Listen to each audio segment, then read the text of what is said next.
Seperti yang telah diketahui, BPJS Kesehatan akan dilakukan penyesuaian dan diubah menjadi kelas rawat inap standar atau KRIS. Menkes mengatakan bahwa hal ini bertujuan agar kualitas layanan setara. Bagaimana perubahan sistem dari BPJS ke KRIS? Apa saja kritik dari kebijakan baru tersebut? Saksikan hanya di editorial review. Beberapa waktu lalu, di Bali, ditemukan lab narkoba yang dibuat oleh warga negara asing. Bagaimana kronologi penemuan lab narkoba ini? Siapa saja yang terlibat? Bersama Detik Bali, saksikan laporannya dalam Indonesia Detik ini. Hari ini, kita akan membahas soal olahraga lari yang semakin ramai diminati. Di balik kemudahan dan kesederhanaannya, apakah olahraga lari ini tetap beresiko? Untuk tahu pembahasannya, stay tune hanya di Sunset Talk. Ikuti juga ulasan mendalam serta berita-berita hangat Detikcom lainnya hanya di Detik Sore. Jangan lewatkan untuk mengikuti pergerakan IHSG di awal acara bersama analis investasiku. Inilah Detik Sore, edisi 17 Mei 2024. Detik Sore, gak cuma hore-hore. Selamat sore Detikers, halo! Welcome back to Detik Sore. Gak cuman hore-hore. Yes, exactly. Oh, it's so good to be back. 3 hari lepas dari studio ini rasanya kangen sekali. Bukan lega? Hah? Bukan lega lepas dari studio ini? Somehow lega sih, tapi jadinya paradoks sih. Seperti Oke. judul hari ini, Aha. paradoks di tengah revisi, bukan revisi sih, ada keluarnya aturan baru untuk kelas BPJS Kesehatan ya. Dan itu nanti akan kita bahas Detikers. Tapi saya mau tanya kabar dulu deh, apa kabar semuanya teman-teman semua yang di studio, apa kabar? Gimana pertengahan bulan, gaji masih aman? Enggak katanya. Lo masih aman gak tapi? Wow. Aduh takut lagi Takut enggak ya? saya. Oke. 17 Mei 2024 kita udah berada di pertengahan bulan Mei. 3 hari gue tinggalin ternyata lumayan banyak ya Peristiwa yang berita-berita terjadi, atau betul. peristiwa-peristiwa baru di lini masa tuh, termasuk yang diam-diam ternyata udah ada yang mempercepat sebuah revisi undang-undang di DPR gitu. Kemarin apa itu? saya lihat juga lumayan seru pembahasannya tentang aturan kementerian yang maksimal dari 34 jadi tak terbatas ya Pak produser ya. Apa ini? Tergantung kebutuhan presiden. Jadi menarik sekali untuk dibahas karena dari sejak awal kita ngobrol-ngobrol juga sama Detik News gitu, waktu itu sama Mas Torik memang sudah dibahas gitu bahwa akan ada kementerian tambahan nantinya. Jadi sekarang yang 34 sepertinya nanti akan ada 35, 36, 37. We never know. Kita tunggu nanti. Seperti apa keputusan dari Pak Prabowo Gemoy. Takut. Gitu ya. Iya. Terus ada apa lagi hari ini, Mong? Ada Edo hari ini. Iya tentunya kan udah saya present diri saya sendiri tadi. Edo harus merangkir di sini. Yes. Waalaikumsalam. Mm. Kemarin lo cerita-cerita dong, lo kemarin ke acara apa sih 3 hari sampai hilang? Boleh lah ya. Oh iya 3 hari Iya ini gak sih? saya penuh dengan banyak event ya gitu. Oh. Bukan.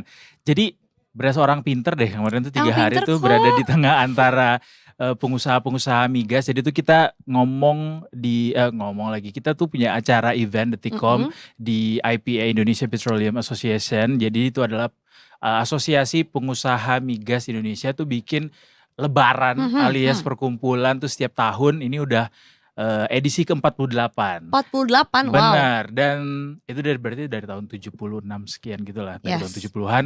Terus kemarin itu yang jadi fokus adalah bagaimana kita bisa tetap mempertahankan ketahanan energi kita, tapi harga energinya tetap murah, tapi emisinya juga rendah gitu. Apa nih jalan tengahnya yang sedang dicari? Salah satunya kemarin kita bahas juga soal carbon capture and storage yang juga sempat kita bahas beberapa waktu lalu di Detik Sore gitu. Menarik ya? Menarik.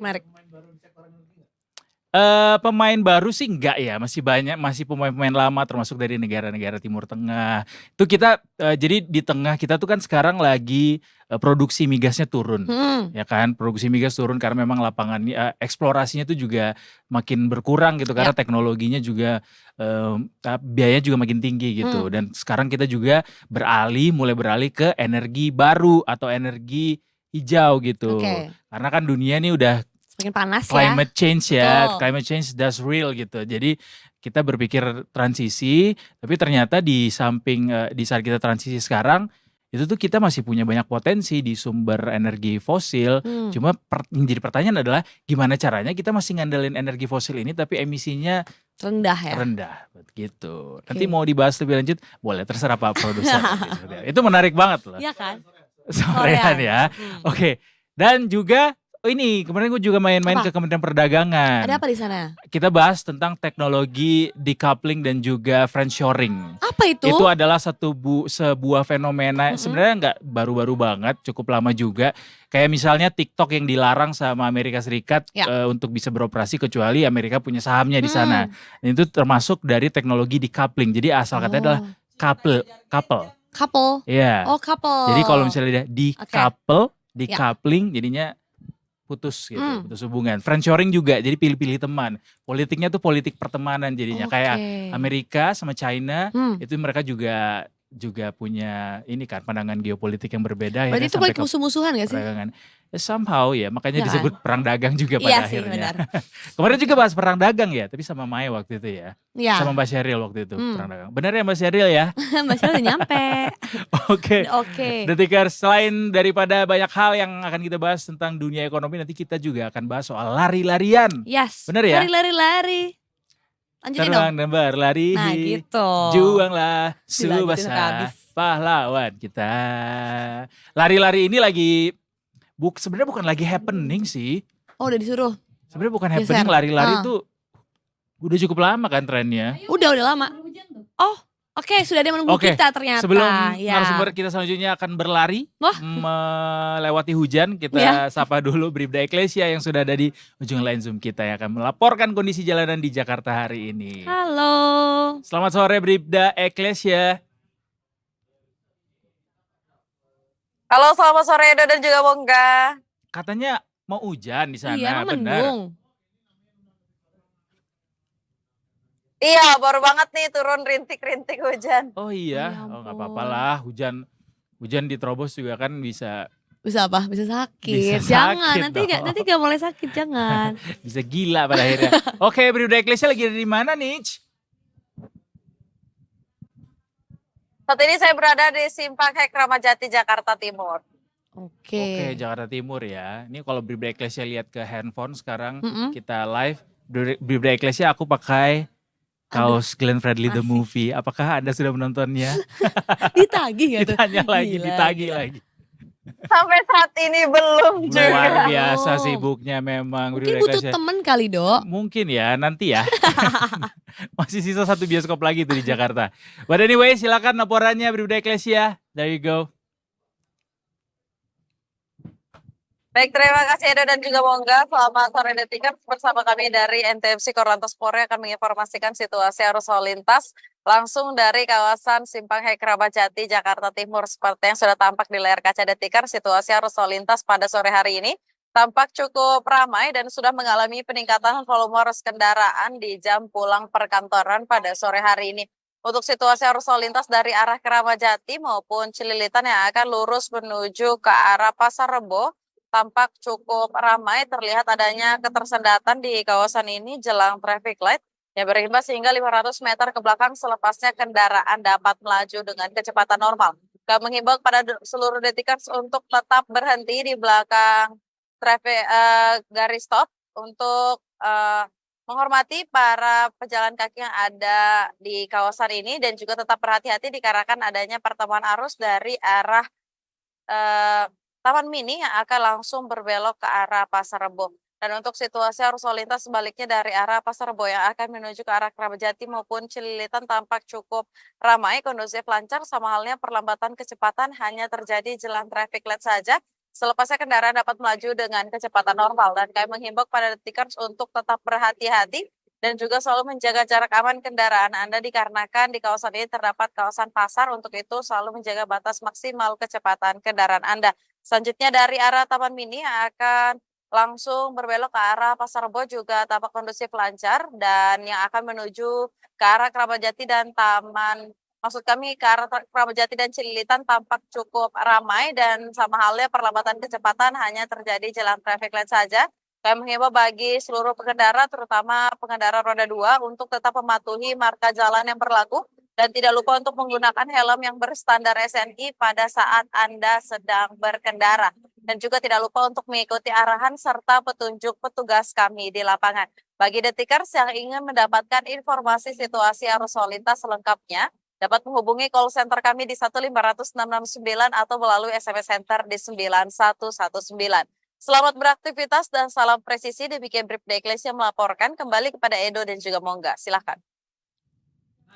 Oke, ya tampaknya masih agak lumayan lancar lah ya Bribda.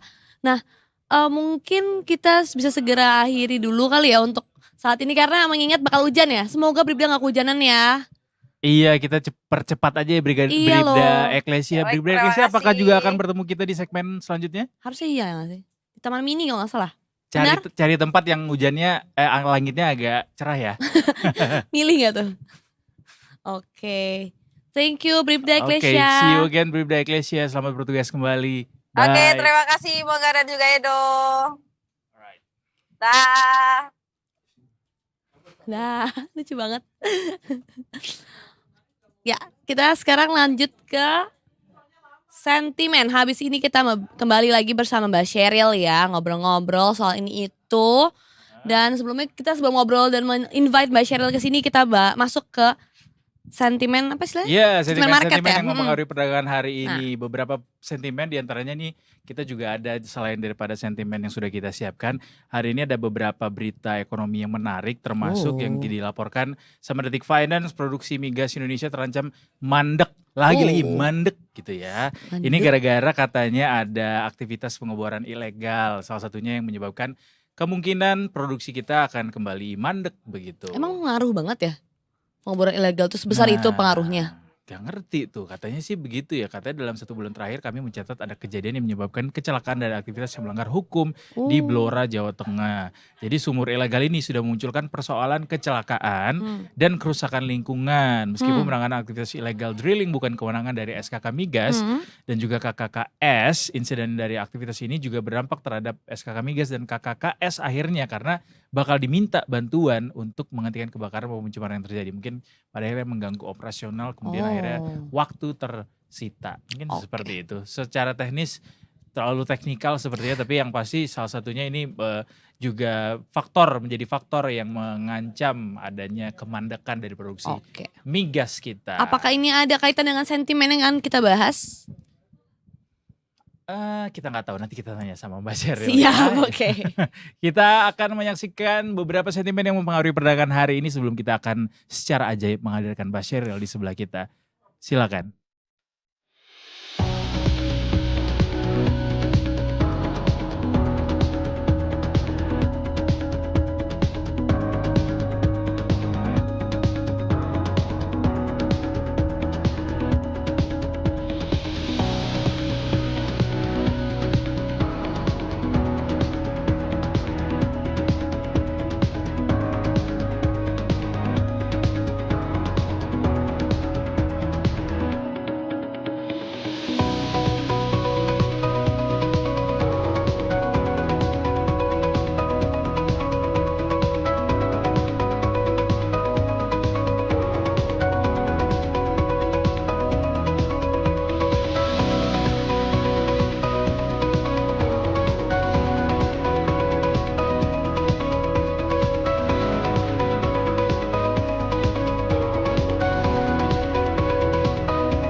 Itu dia sejumlah sentimen yang mempengaruhi perdagangan hari ini. Ada banyak sekali dan sentimen-sentimen tadi apakah juga ikut mempengaruhi perdagangan IHSG atau pasar modal di sore ini. Kita akan tanya-tanya langsung ke the one and only Sheryl Tanuwijaya, Head of Research dari Investasiku. Shining, shimmering, splendid. Mbak Sheryl apa kabar? Mas Edo apa kabar? Nah, Baik bilang banget. tadi ya. Baik banget dan lumayan kedinginan kemarin soalnya 3 hari ada di dalam ruangan yang sangat dingin Emang juga AC-nya. ice gak sih? Iya di Ya Ice kan? BSD waktu itu Oh saya. iya, di Di dalam icy. ice Dingin ya. banget Ada dalam kulkasnya. Wah, Gimana? ada banyak perubahan oleh Mbak Sheryl. Sekarang udah bisa ngejokes, ngelempar jokes. Iya, udah Bagus terlatih di deh. detik sore. Jadi Mbak Sheryl kemarin tuh ada beberapa hal menarik yang dibahas ya barengan sama Mae sama Afif juga soal mulai dari perang dagang Amerika Cina yang tiba-tiba Amerika kembali mengumumkan kenaikan tarif untuk sejumlah produk China. Betul. Kemudian inflasi Amerika akhirnya disampaikan, dirilis begitu angkanya turun dan kemudian memberikan sentimen yang sangat positif sepertinya buat IHSG bahkan sampai hari ini IHSG hijaunya hampir kembali mendekati rekor waktu itu ya 7.400 ya. Betul. Nah, dengan penguatan hari ini secara year to date kemarin kan IHSG sempat koreksi nih kinerja sepanjang tahunnya. Nah, dengan penguatan sekarang di 7.300-an, hampir 7.400, secara year to date IHSG-nya sudah kembali positif return sepanjang tahunnya. Meskipun kalau dari sisi akumulasi investor asing masih tetap net sell sih. Berarti ini tandanya domestiknya nih yang Yang kuat kembali ya. berjaya, yang menopang IHSG. Oke, apakah sentimen dari ini yang saya pantau ya dalam 3 hari atau 2 hari terakhir ini sejak penguatan yang cukup signifikan dan eksponensial ini terjadi setelah pengumuman inflasi atau indeks harga konsumen di Amerika, Mbak. Sekuat itu pengaruhnya. Betul, karena itu kan di antara berbagai data ekonomi yang rilis bulanan, data inflasi Amerika itu yang paling sangat difokuskan sama investor. Karena data inflasi ini yang menjadi pedoman The Fed dalam menaikkan, menahan, atau menurunkan suku bunga acuan. Nah, pengaruhnya ke kita apa? Meskipun kondisi itu jauh di sana, di Amerika, tapi kita kan bank sentral kita memporoskan ya kebijakan Kiblatnya ke sana ya. membuat kebijakan-kebijakannya. aturan kebijakan moneter juga melihat kondisi di global seperti apa supaya kita tetap menarik di mata investor global kayak gitu. Dari penguatan yang sudah terjadi sampai hari ini nih dari yang year to date tadinya masih minus gitu ya, sekarang udah 0,79% Udah positif penguatannya. lagi. Yang sektor mana yang paling bergelora, Mbak? Sektor bahan baku ya pastinya ya. Oh, bahan baku. Kalau kita lihat secara mingguan bahkan harian hari ini juga masih lanjut menguat terus nih sektor bahan baku. Lalu kedua finance, banking. Setelah beberapa pekan lalu big banks justru terkoreksi rontok ya. paling signifikan. Banyak yang panik, kenapa nih big banks yang biasanya menjadi andalan justru malah koreksinya paling dalam beberapa pekan terakhir kan sempat seperti itu. I see. Berarti bahan baku, sektor keuangan, kemudian ada apa top 3-nya siapa lagi? Top 3-nya sebenarnya ganti-gantian sih. Ada properti, ada kesehatan, ada teknologi, seperti itu. Tapi secara merata begitu dapat semua tuh sektor kenaikan ya? Mayoritas sektor sih dari 11 itu semuanya hampir semua ya. Most of all sih menguat secara mingguan dengan penguatan IHSG yang secara year to date kembali positif kayak gitu. Ini untuk hari ini aja penguatan udah di level 1,16% kenaikannya atau naik 83 poin, udah di 7.330.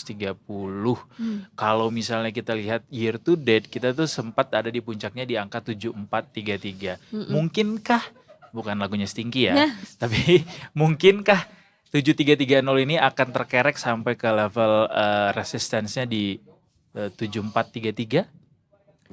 Kalau kita Rekor lihat lagi di level sekarang kecenderungannya sih IHSG ada potensi koreksi dulu nih sebelum lanjut menguat profit taking lagi. ya? Iya. Padahal hari ini hari Jumat loh, Mbak. Kenapa nggak pada profit taking? Nah, nanti ya aku bahas Apa rahasianya. nunggu Oke, minggu oke. depan? Nah, kalau kita lihat memang target terdekat IHSG tuh di level 7.400 gitu sebelum lanjut menguat lagi, karena kalau target full year IHSG kita kan di 7.500 sampai akhir tahun ya, kita masih optimis sama hal tersebut.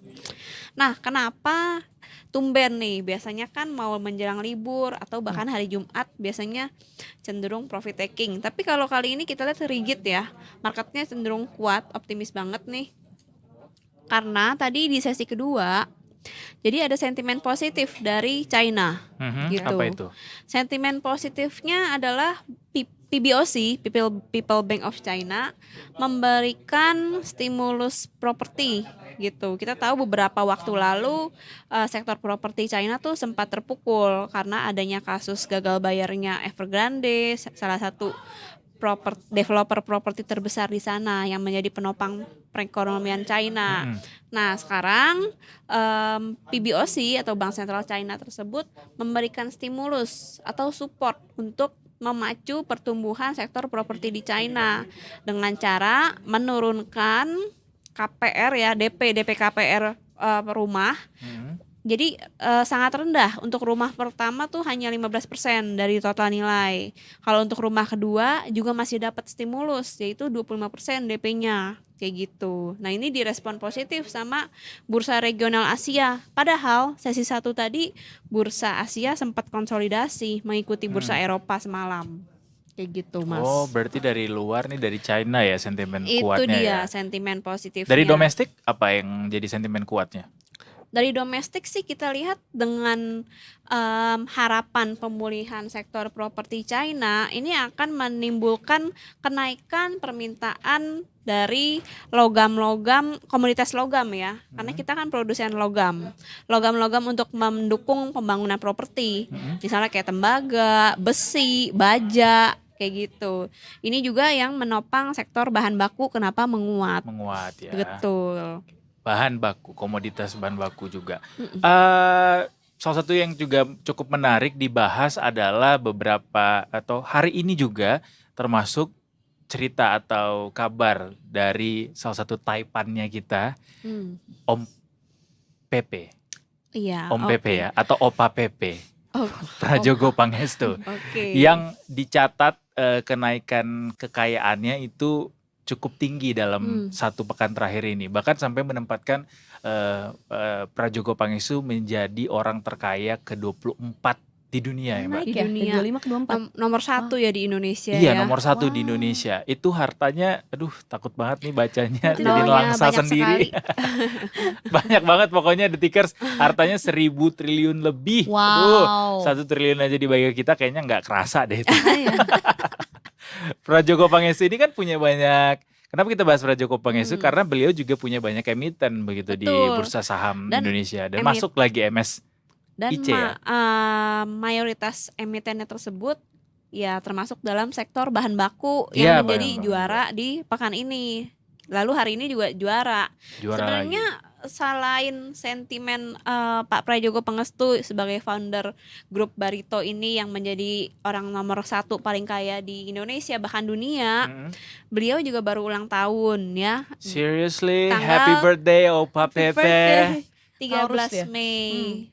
Oke, mungkin ada wish yang ingin disampaikan atau ada kesan-kesan yang ingin disampaikan. Saya Sudah cuma pengen Pak Prajogo Pangestu please come to detik.com, kita ngobrol-ngobrol, kita bincang-bincang santai. Kalau mau mampir Detik Sore boleh banget. Boleh banget ya guys semuanya ya. Orang terkaya nomor 1 Indonesia datang ke Detik Sore boleh banget ya. Tuh boleh. Nggak berasa kali itu kalau misalnya datang ke sini. Kalau datang Gitu. ke sini mungkin mau bilang apa? Mau bilang Pak harganya Mau bilang makasih udah dikasih banyak cuan ya Iya. sepanjang tahun ini. emitennya juga kalau boleh beberapa sahamnya di split aja biar lebih murah. Atau kalau nggak di split nggak apa-apa, tapi naik terus lah ya. Iya dong.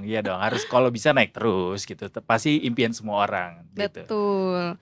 Nah, jadi sentimennya juga soal masuk ke indeks MSCI ya. Mm-mm. Itu kan salah satu indeks ternama ya secara global karena menjadi acuan bagi para investor global maupun para fund manager untuk melakukan penyusunan Pembelian. portofolio investasi mereka kayak gitu. Jadi masuk ke indeks yang bergengsi lah. Betul, Gitu. betul. Jadi Jadi promosinya lebih kencang dan bisa jadi potensi kenaikan harga sahamnya juga akan lebih banyak bertambah gitu Mbak ya. Ya, harapannya seperti Mm-mm. itu. Meskipun secara berkala 3 bulan sekali Itu akan indeks diupdate ya. MSCI ini diupdate sesuai kinerja dan kondisi pasar seperti Betul itu. sekali.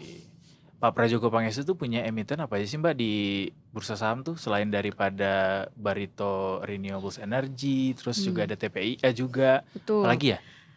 BRPT itu induknya. Iya, BRPT. Lalu ada benar. Petro Mayoritas di ini ya energi ya semuanya ya. di bahan baku. Bahan Kalau baku. Petrosi itu masuknya ke energi. Seperti itu. Ada berita yang sedang dipantaukah sama investor saat ini terkait emiten-emiten di bawah Pak Prajogo Pangestu untuk bisa dipantau juga sama orang-orang yang memegang sahamnya mungkin? Oke. Apa yang menarik Mbak? Kalau secara update sih belum ada selain soal masuknya ke indeks MSCI ya. Emitennya tuh si TPIA. Dan TPIA ini merupakan anak dari BRPT, Barito Pacific ya. Kalau panjangannya aku lupa, bisa dicek. Barito Pacific. Jadi kodenya BRPT.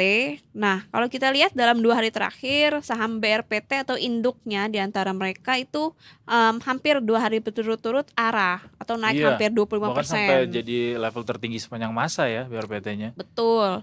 Lalu cuan banget kita tuh. lihat juga si TPIA langsung nih mengenyalip berbagai big banks dengan menjadi nomor 2 ya atau nomor 3 gitu. Top market cap di IDX bursa saham kita. Kayak gitu. Itu ya pencapaian yang sangat keren sih kita lihat secara emiten. Lah masih layak untuk dikoleksi kah untuk jangka panjang untuk BRPT dulu deh karena harganya masih lebih murah daripada yang lain emiten yang lain. Pertanyaan menarik. Kalau kita lihat si BRPT ya. Heeh. BRPT kalau kita lihat secara valuasi PI-nya tuh sudah ratusan kali, 600 kali lebih ya. Jadi kalau memang kan ada banyak strategi nih teman-teman, baik untuk sebagai trader maupun secara investor. Mungkin bagi teman-teman yang menganut pemahaman value investor, mungkin akan ngeri ngelihat BRPT yang valuasinya udah sangat mahal, ratusan kali gitu ya. Karena rule of thumb-nya value investor kan semakin kecil PI artinya semakin murah, berarti peluang profitnya semakin besar. Kalau PI-nya semakin besar artinya perusahaan sudah mahal, maka pertumbuhan harganya udah terbatas, cenderung turun. Kalau kita lihat BRPT ya secara PI memang sudah tinggi ya. Mungkin kalau untuk teman yang trading untuk jangka pendek menengah ini masih menarik gitu. Tapi untuk teman-teman investing mungkin ada bisa tunggu harganya bisa koreksi dulu karena kan kenaikannya udah tinggi banget dalam beberapa hari terakhir ya. Jadi resikonya juga cukup tinggi kayak gitu. Jadi ya balik lagi ke teman-teman. Teman-teman ini kaum yang trader atau yang investor. Nah, balik lagi ke profil resiko juga gitu ya teman-teman. Nggak ada yang benar, nggak ada yang salah. Balik ke kondisi sendiri. Tergantung mau dapatnya pendekatan di jangka pendek apa jangka panjang gitu Mbak. Tergantung psikologinya juga.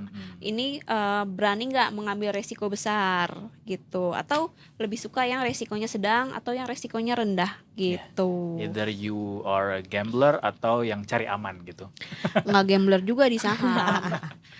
Agresif profil resikonya. Risk taker ya. Risk taker. Gitu. Jangan dipakai kata gambler dong. Nah itu dia. Oke, Mbak Sheryl ini udah lepas 9 menit setelah penutupan. Hari ini IHSG ditutup di level 7.317 atau menguat 0,97%, agak melandai sedikit di detik-detik akhir. Apa ini yang bisa kita lihat untuk penutupan di akhir pekan ini Mbak Sheryl? Oke, kalau kita review memang di pekan ini kinerja bursa saham global tidak terkecuali IHSG ya ditopang ya sama sentimen positif dari data inflasi Amerika yang turun ya. Lalu juga kita lihat pasar tenaga kerja di Amerika sudah mulai melemah, itu juga yang diharapkan sama pasar gitu. Meskipun resikonya masih ada nih karena para pejabat The Fed komentarnya masih tetap senada sama gitu ya. Kalau mereka nggak percaya sama data inflasi hanya yang turun 1 bulan doang. Yes. Apalagi Jadi, belum nyampe 2% seperti Iya masih harapan jauh. mereka ya. Iya, jadi mereka tidak mau gegabah, mereka merasa masih perlu melihat banyak data ekonomi lagi untuk bisa yakin untuk memangkas suku bunga kayak gitu. Lalu highlightnya lagi soal indeks MSCI ya. Ada rebalancing, ada yang indeks masuk, ada yang keluar saham-sahamnya. Tapi kalau untuk nanti malam kita lihat ini juga masih ada komentar lanjutan dari para pejabat The Fed gitu soal kebijakan moneter dan data-data ekonomi terkini. Kalau untuk pekan depan kita lihat IHSG mungkin penguatannya relatif terbatas ya. Kita lihat pekan depan targetnya di Senin ke level 7.350 ya. Untuk supportnya di level 7.250 seperti itu Mas. Oh, penguatannya sangat terbatas kalau Relatif gitu ya. terbatas tergantung komentar-komentar para pejabat The Fed nanti malam sih. Semoga aja positif tapi kelihatannya mereka masih kompak dengan komentar hawkish-nya. Jadi kalau ngelihat penguatannya kemungkinan akan terbatas sampai pekan depan juga waktu perdagangannya juga terbatas ya, cuma 3 hari ya. hanya Kira-kira sampai apa Rabu. yang menarik untuk dikoleksi untuk trader, Mbak? Untuk trading. Oke, kita lihat sektor dari bahan baku masih menarik khususnya emiten-emiten produsen komoditas logam ya. Karena kan di sesi kedua tadi ada stimulus dari People Bank of China soal sektor propertinya. Itu jadi asumsinya permintaan soal komoditas logam untuk mendukung pembangunan properti akan meningkat. Kayak gitu sih. Detailnya emitennya apa aja tunggu di Senin pagi. YouTube-nya investasiku. YouTube investasiku. Lagi-lagi masih bersama Mbak Sheryl. Jam Ya. 8.30 pagi Jam 8.30. YouTube investasiku. Oke deh, Mbak Sheryl makasih banyak sudah mau berbagi kembali sampai akhir pekan ini, setia menemani kita mengawal perdagangan bursa saham.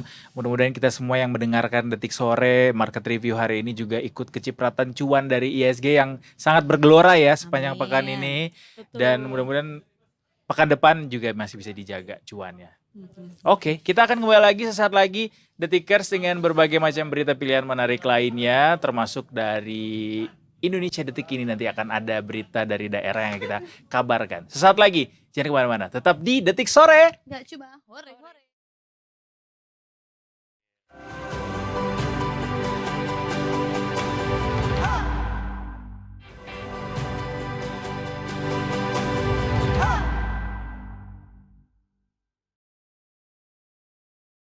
Welcome back to Detik Sore, nggak cuma Hore. hore-hore.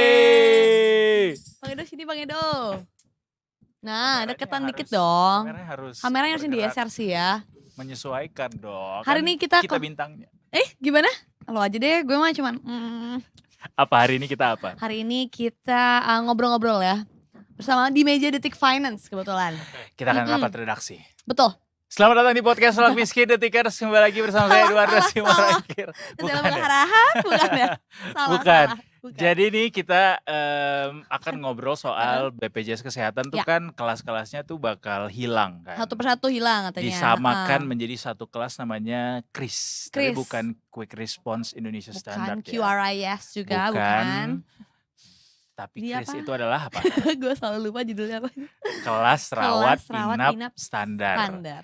Ya, jadi Kok akan ada standar? standarisasi Hmm. untuk semua kelas. Ya. Nggak ada lagi perbedaan, tapi ada perubahan-perubahan juga. Hopefully gak standar rumah sakit tapi ya rumah sakit. layanannya ya. Hopefully sih more than Standar. more than Modern words. words gak tuh udah muncul suara Extreme. dia. There you go. Kita akan ngobrol bareng Detik Finance. Di sini sudah hadir Ardana Chandra, Oke. redaktur dari Detik Finance. Oke, selamat sore. Do, Selamat mau enggak? Sore, Sore. Bapak Arda. Gimana? Apa kabar? Baik, alhamdulillah. Baik Gimana? ya. Pun agak bindeng ya. Bindeng. Iya. Dari kemarin pilek biasa. Oh. Apa sih yang Oh. lagi banyak banget disorotin sama Detik Finance di luar dari tema kita hari ini ya? Apa sih? Oh, apa ya? Hari ini kita coba cek ya. Kita cek ya. Takut lupa nih soalnya. Iya. Yang Apa yang masih rame bea cukai. Oh, soal bea Ma- cukai. Jadi itu masih ada yang lapor-lapor di medsos lah. Ya. Iya, viral ya. Viral-viral. heeh. Lapor Lagi-lagi ada. based on virality ya. Mungkin memang harus berbenah ya biar makin baik. Betul. Oke. Biar sesuai sama jargonnya. Bea cukai makin makin baik. baik. Betul. Betul, Mas Terakhir tuh Bro. soal NZ ya? Betul. Jadi NZ nggak lapor ya, dia bikin nge-tweet sih. Nge-tweet. Nggak nge-refer bea cukai juga, cuma Betul. Tapi ada yang tersentil sepertinya. bukan tersentul ya, tersentil. Apa? Kalau Gimana? tersentul di Bogor, Bogor. dong. Oke, jadi bea cukai Kementerian Keuangan juga udah merespon kan, Heeh. bahwa dia mau ngecek Pak Justinus Prastowo. Ngecek. Gitu sih. Oh itu tuh yang lagi mospop ya di Detik Lagi Finance lumayan ya? rame Karena memang selalu menjadi sorotan. sorotan netizen nih kalau lagi-lagi kita ngomong soal bea cukai gitu. Betul. Langsung cepet naiknya. Pada dendam sih kayaknya. Karena banyak yang berhubungan kan, ketika siapapun Heeh. pulang dari luar negeri Ya. atau berurusan untuk ekspor impor dan yang lainnya kan pasti yang akan membantu melayani kan bea Ya. cukai, yang akan membantu melayaninya ya. Mm-mm. Itu jadi mungkin ada keluhan-keluhan, ada yang masyarakat mungkin kurang tahu atau bea Bisa jadi cukainya. sih. Bisa jadi. Lebih ke situ sih, kaget gitu. Kalau mungkin kata masyarakat. netizen kan disangka miskin sama imigrasi, pulang disangka Bisa kaya kaya sama sama bea bea cukai. Betul juga sih. Kok tersinggung ya disangka kaya ya? Iya, kok Iya, tersinggung gue sih bersyukur, oh gue kaya, amin gitu. I'll take it as a compliment. Iya gitu. kan, Iya, ya mereka. kan. Tapi sekarang kita nggak mau bahas bea cukai, kita Nggak. akan bahas soal BPJS Kesehatan yang baru saja meluncurkan, dapat satu peraturan baru dari Ya. Presiden bahwa pada akhirnya nih yang sudah ditunggu sejak lama juga, sudah disiapkan sejak lama juga ya. Dan yang tadinya BPJS itu punya kelas layanan 1, 2, 3 Betul. bakal menjadi satu kelas saja. Iya, jadi namanya Kris ya tadi. Ya. Kris apa? Kalau Krisyanto bukan dong. Kelas rawat inap standar. Oke. Sorry ini bercanda teman-teman. Kelas rawat inap standar. Jadi ini sebenarnya udah rame dibahas sejak mungkin tahun lalu atau bahkan beberapa tahun belakangan Iya, ini. iya. Yang mana nantinya nggak ada lagi kelas 1, 2, 3 yang iurannya kan juga beda-beda kan. Ya. Dari 35.000 kalau nggak salah sampai yang kelas 1 150.000 ya kalau nggak salah ya. Nah, nantinya ini akan disederhanakan. Cuma belum bisa dipastikan nih apakah cuma jadi satu kelas doang atau 2 kelas. Si Oh kelas gitu, tiganya Kris ini. Jadi dari Dirut BPJS-nya bilang belum, kayaknya nggak akan satu golongan. Oke. Tapi dari Kemenkesnya bilang akan disederhanakan. Cuma nanti akan ada Permenkesnya lagi Ya. untuk Betul. lebih aturan detailnya turunannya kayak ya. gimana. Untuk Kayak si gitu. Kris ini akan ada aturan turunan dari Kementerian Betul, Kesehatan betul. dan udah ditis tadi bahwa si Kris ini bukan tetap satu kelas doang, ada kelasnya lagi berarti. Kemungkinan jadi belum ada belum ada kepastian, belum Iya. ada putusan apakah nantinya cuma satu atau cuma disederhanakan aja yang tadinya 3 jadi 2 atau bahkan cuma jadi satu doang nantinya kan ini belum Oh, tetap masih belum ada. Tapi sejauh ini opsi bukannya itu ya. katanya golongan ketiga mau dihapus dulu ya sementara? Apa gimana? Kabarnya gitu. Kabarnya, Jadi kan mungkin karena iurannya paling murah, Ya. terus jadi yang iurannya dibikin kelas 1 kelas 2 aja mungkin ya, tapi ini masih menunggu Permenkes. Jadi Permenkesnya ntar lagi disusun sama Kementerian Kesehatan nih saat Oke. ini. Kalau kelasnya dihabisin rata jadi satu aja, gitu misalnya, apakah iurannya juga akan berubah Nah. pada akhirnya? Oh pasti, Hmm. pasti karena kan akan dihitung nanti kemampuan daya Tapi beli belum- masyarakat segala macam. Cuma belum ada keputusannya ini. Belum ada tarif tertentu Belum. yang ditetapkan Baru ya? ada aturan kemarin adalah peraturan yang ditandatangani Presiden, Jokowi ya. Perpres itu bahwa ada kris. Ya. Nah, si BPJS bilang itu belum ada sampai sekarang belum ada kris itu, baru 2025 nanti kan. Oke. Terus iurannya juga tahun ini belum akan naik Benar. kayak Ya. gitu. Ya. Jadi masih menunggu Permenkesnya, detailnya kan akan seperti itu sih. Ya, targetnya kan memang si Kris ini akan bisa diterapkan paling lama Juni 2025. Ya, 1 tahun lagi berarti. Betul. 1 tahun lebih lah. Betul. Dan untuk permennya sendiri itu diharapkan bisa selambat-lambatnya di awal Juni itu. Di awal Juni 2025. Permenkesnya ini Iya. Permenkesnya dirilisnya bisa dirilis ya. enggak, harusnya mungkin bisa tahun-tahun ini ya. Hmm. Mungkin ya karena kan Kalau bisa nanti lebih cepat, kenapa tidak ya? karena mungkin nanti tidak akan langsung serta-merta Pukul rata ngerti nggak lo? Jadi Hmm. mungkin akan beberapa juta anggota dulu nih atau peserta dulu nih. Mungkin ya nanti perlu dicek dari Permenkesnya karena mungkin sekarang lagi disusun. Kayak gitu sih. Nah kan katanya juga jutaan orang masih nunggang BPJS nih. Terus dengan adanya kris ini kira-kira bakal memperburuk kondisi nggak sih? Mengingat yang kelas golongan 3 aja juga banyak yang belum bisa bayar gitu. Sedangkan Betul, itu paling betul. murah gitu.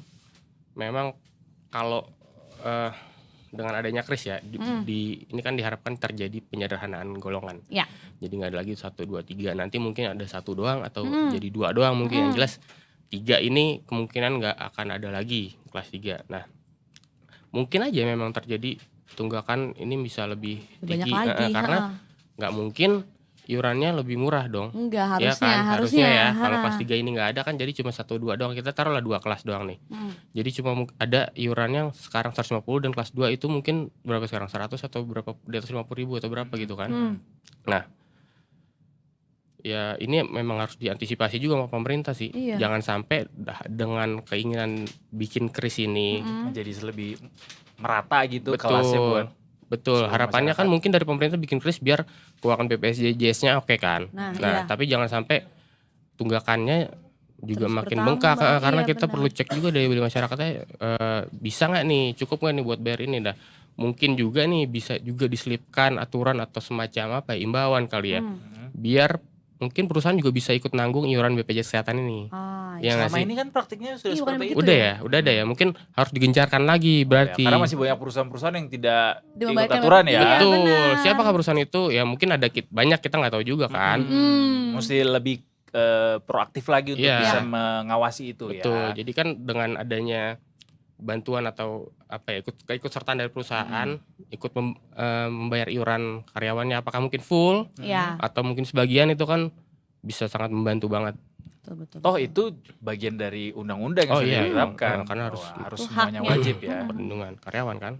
Tapi surprise loh, tadi juga dapat berita terbaru juga dari teman-teman Detik Finance bahwa ini kan BPJS Kesehatan di tahun ini adalah tahun ke-10-nya ya. 1 dekade BPJS Kesehatan tuh beroperasi gitu. Dan jumlah pesertanya itu sudah jauh naik signifikan dari dulu di awal-awal BPJS berdiri gitu. Sekarang tuh 1 dekade setelahnya sudah tembus 271 juta orang. Wow. 271 juta orang, kita punya penduduk sekitar 280 lah. Oke. Nah, tapi dari 271 juta orang ini pesertanya itu masih ada belasan juta lainnya yang masih nunggak katanya. Iya. Itu Iya. jadi perkara kan. Mungkin makanya. banyak yang nunggak karena mungkin ke masalah finansial ya. Pasti Mungkin ya, itu tentunya. pasti ya. Heeh. Kedua mungkin mereka lupa nih kok Ada Heeh, iuran nih ada gitu. iuran nih, sedangkan iuran ini kan harus dibayarnya secara ini ya langsung ya, maksudnya nggak bisa kayak semacam auto debit gitu ya, ya nggak sih? Walaupun banyak peserta yang BPJS Kesehatan juga masih nunggak iuran, tapi setidaknya BPJS Kesehatan udah nggak defisit lagi sekarang ya. Betul, membaik keuangannya membaik. membaik. Dan adanya kris nanti diharapkan juga makin baik. Sepertinya Betul. kan begitu. Nah, Udah. harus itu ya. Tapi dong. kalau misalnya nanti kris nih kan berarti akan ada kelas-kelas yang tadinya misalnya kelas 3 dan kelas 2 akan naik nih Iya. besaran iurannya. Heeh. Mungkin nggak kalau misalnya nanti ketika kris ini disamakan begitu dan juga akhirnya ada kelas yang tadinya sekian kemudian naik, malah justru memperburuk keadaan dengan mereka yang tadinya nggak bisa bayar malah makin Nggak bisa bayar, malah nggak bisa jadi tambah anggota bebannya gitu. gitu. Atau Ya kan? gimana? Iya, Kita sangat tanyakan mungkin aja. BPJS Kesehatan. Sangat mungkin itu perlu ditanyakan ke BPJS Iya, dan iya. pemerintah ya. Heeh. Karena kemungkinan itu akan sangat bisa saja terjadi. Artinya pada akhirnya ya kita berharap BPJS Kesehatan itu bisa mengawasi atau bisa menaikkan rasa awareness masyarakat untuk bisa ini ya wajib tertib iuran, membayar betul, iurannya betul. gitu termasuk ke perusahaan-perusahaan. Betul. Jadi bagaimana encourage ya bahasa Inggrisnya ya. Ya. Iya. Mengencourage Encourage. peserta BPJS Kesehatan untuk tetap bayar iuran tepat waktu. Terus On time. juga mengimbau perusahaan juga ikut membantu membayar iuran karyawannya karena biar gimana juga nanti kan dampaknya ke BPJS Kesehatan juga, ke keuangan mereka juga kan. Biar nggak banyak yang nunggak itu semakin berkurang atau bahkan mudah-mudahan jangan sampai ada yang nunggak juga karena kan ini kan Iya kan universal health. asasnya asas gotong royong Gotong royong, sebenarnya kan. betul. Jadi saling subsidi silang. Betul. Masa kita udah bayar bayar untuk teman-teman kita yang membutuhkan kan tentu nggak ada yang mau pakai BPJS Kesehatan Oh dong iya, kan. jangan Karena sampai dipakai. kalau pakai berarti kita sakit kan. Tapi ya biar asasnya adil ya Betul, bayar juga bayar dong. juga. Biar kita sama-sama. Ya toh kalau mau gotong dipakai royongnya. bisa buat ke klinik-klinik aja ya. Check up pilek, Pilek, kayak gini. batuk Ah. gitu kan. Iya. Udah pernah pakai belum? Pernah pasti Pernah pernah ya? saya. Kenapa, buat apa itu? lumayan membantu memang. Cuma Iya. memang membutuhkan beberapa persyaratan ya kayak dokumen-dokumen itulah. Oke Walaupun lah. katanya juga Rujukan. sekarang untuk proses sampai kita bisa diperiksa tuh sudah termasuk baik. lumayan cepat Iya, iya. ya. Cuma memang pas ngantri resepnya tuh memang ada waktu tunggu yang cukup lama Oh, gitu untuk lama. pasien BPJS. Karena tidak Mungkin- mudah bukan? Mungkin rame juga kali ya. Banyak, Pasien. mungkin Iya. antriannya banyak. Makanya mungkin yang perlu dibenahi juga nggak cuma sekedar kelasnya doang, tapi gimana manajemen rumah sakitnya nanti mungkin, Betul. atau juga pengelolaan dari obatnya. Jadi bagaimana masyarakat atau pasien yang sakit kan masa harus nunggu obat lama-lama kan? Iya makin sakit nanti. Jadi pemerataannya nggak cuma di kelas, Betul. tapi termasuk Pelayanan di juga rumah dong. sakitnya Betul. semuanya merata. Jadi Ada kalaupun- SOP yang sama ya. Kalaupun nanti misalkan kelasnya cuma 2, yang iurannya murahin nanti nggak bakal ada lagi, kita nggak tahu ke depannya gimana. Pelayanan juga harusnya makin baik dong. Harusnya. Karena yang Harganya makin juga nambah kan? Iya.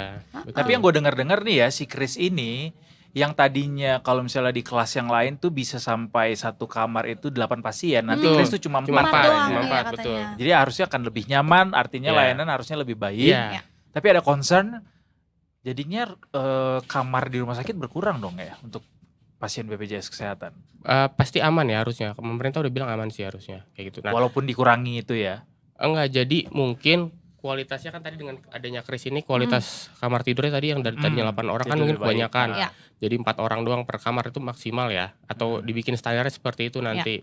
Nah, itu juga kan ada semacam apa ya syarat-syaratnya itu nanti pendingin ruangannya suhunya berapa, kamar tidurnya tempat tidur seperti apa dan lain-lain itu harus dipenuhi rumah sakit dulu nih biar bisa menerapkan kris ini karena kan sekarang juga udah ada uji coba kris di beberapa rumah sakit. Iya. oke.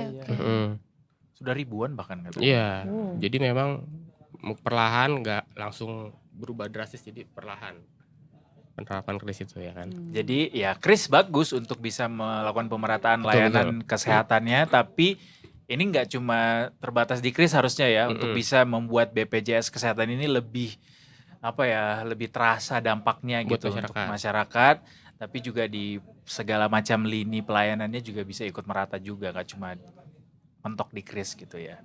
Kalau Betul. Chris Dayanti Aduh, layanan untuk penyanyinya masih bagus ya. Bagus. Nah, masih masih- cantik juga. Pitch-nya masih terkontrol. Pitch control oke. Iya. Kalau Kris Jenner Kris Jenner saya nggak tahu itu siapa ya. keluarga Kardashian. Oh, ya? Kardashian. Ibunya. Oh iya iya. Itu pebisnis sulung Iya, ya. pebisnis sulung. Oke. Guyon Kalau aja Chris ya. John, Petinju, dia adalah mentor untuk atlet-atlet kita untuk bisa memotivasi juga. kalau Chris Patih keluarga kamu. Udah nggak lagi Oh, udah sekarang. nggak. Vokalisnya ada di Vokalisnya dekat udah meja saya. cabut. Oh iya lupa apa? Vokalisnya ada di dekat Oh meja ada. saya. iya. Nanti saya kenalin. Oh, kayak kita udah pernah ngundang deh waktu itu sama saya. Oh iya iya iya. Nama kacamata itu kan? Ya. Ah, Kadang pakai kacamata, kadang enggak. oh gitu ya. Heeh. Kalau pas tidur doang kan lepasnya. Mm-mm. Aduh, Chris apa lagi ya biar lucu ya. Aduh.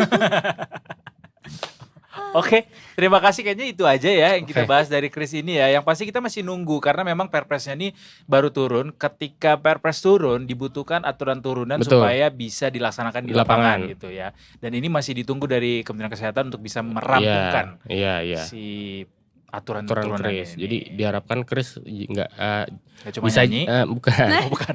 Kris ini diharapkan bisa menjadi jalan keluar juga dari keuangan BPJS Kesehatan kan. Ya. Maksudnya kan isunya kan belakangan kan BPJS waktu itu ya. Hmm. Defisit segala macam banyak iuran yang nunggu, tapi juga harus dipikirkan juga biar iurannya nanti nggak bengkak nih kalau yang kelas 3-nya nggak ada. Ya. Kayak gitu sih. Tapi udah nggak defisit lagi ya, aman lah. Aman lah ya. Mudah makin bagus, tapi jangan sampai terjadi praktik KKN ya di dalamnya pada akhirnya ketika sudah ini. Iya. Harus- manajemennya juga harus bagus Harus. gitu, BPJS Kesehatan. Oke, Oke. kita tunggu nanti BPJS Kesehatan hadir di Detik Sore untuk mengelaborasi kira-kira Nah. seperti apa nanti Kris ini bisa berdampak untuk layanan kesehatan di tanah air. Dekat, tinggal nyebrang kan? Tinggal nyebrang gak sih? Enggak dong. Enggak dong. BPJS Kesehatan tuh di ini kan, Cempaka Putih ya. Enggak tahu. Hah? Itu bukan Itu kemenakar. ke- Itu ketenagakerjaan, Bos. Kemenakar. Dekat Kementerian Ketenagakerjaan Iya. soalnya. BPJS Kesehatan agak jauh. soalnya. Cempaka Putih dia. Cempaka Yang Putih. dekat Kemenkes. Mungkin yang bisa diundang Kemenkes juga tuh. Bisa. Bisa, Karena bisa. Dari regulatornya kan. Kuningan tinggal nyebrang kan ke sini. Hmm. Oke, ditunggu Pak BGS di sini ya, Detik Sore. Main-main lah kan dulu doorstop. Oke, terima kasih Mas Ardan. Terima kasih ya. Sudah mau Sama-sama. mampir ke Detik Sore, semoga tidak kapok ya Oke. mendapatkan pertanyaan-pertanyaan ajaib dari kita. Ada pesan-pesan yang mau disampaikan mungkin ke depan kamera Ini close ajaib up? salah satunya ya. Iya. Ya.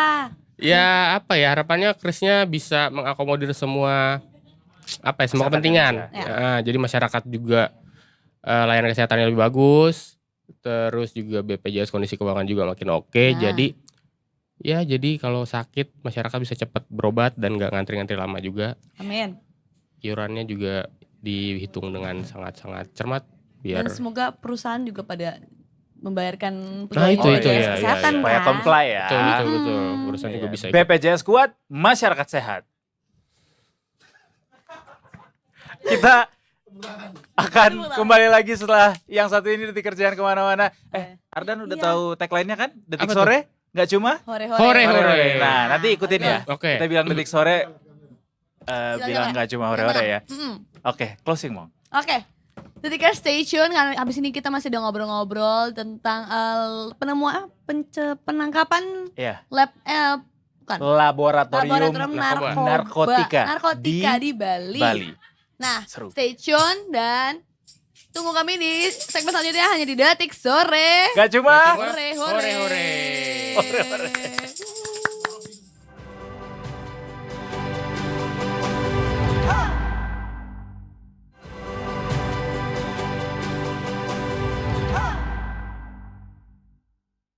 Hah. Udah ya, udah lewat ya. Kembali di Detik Sore.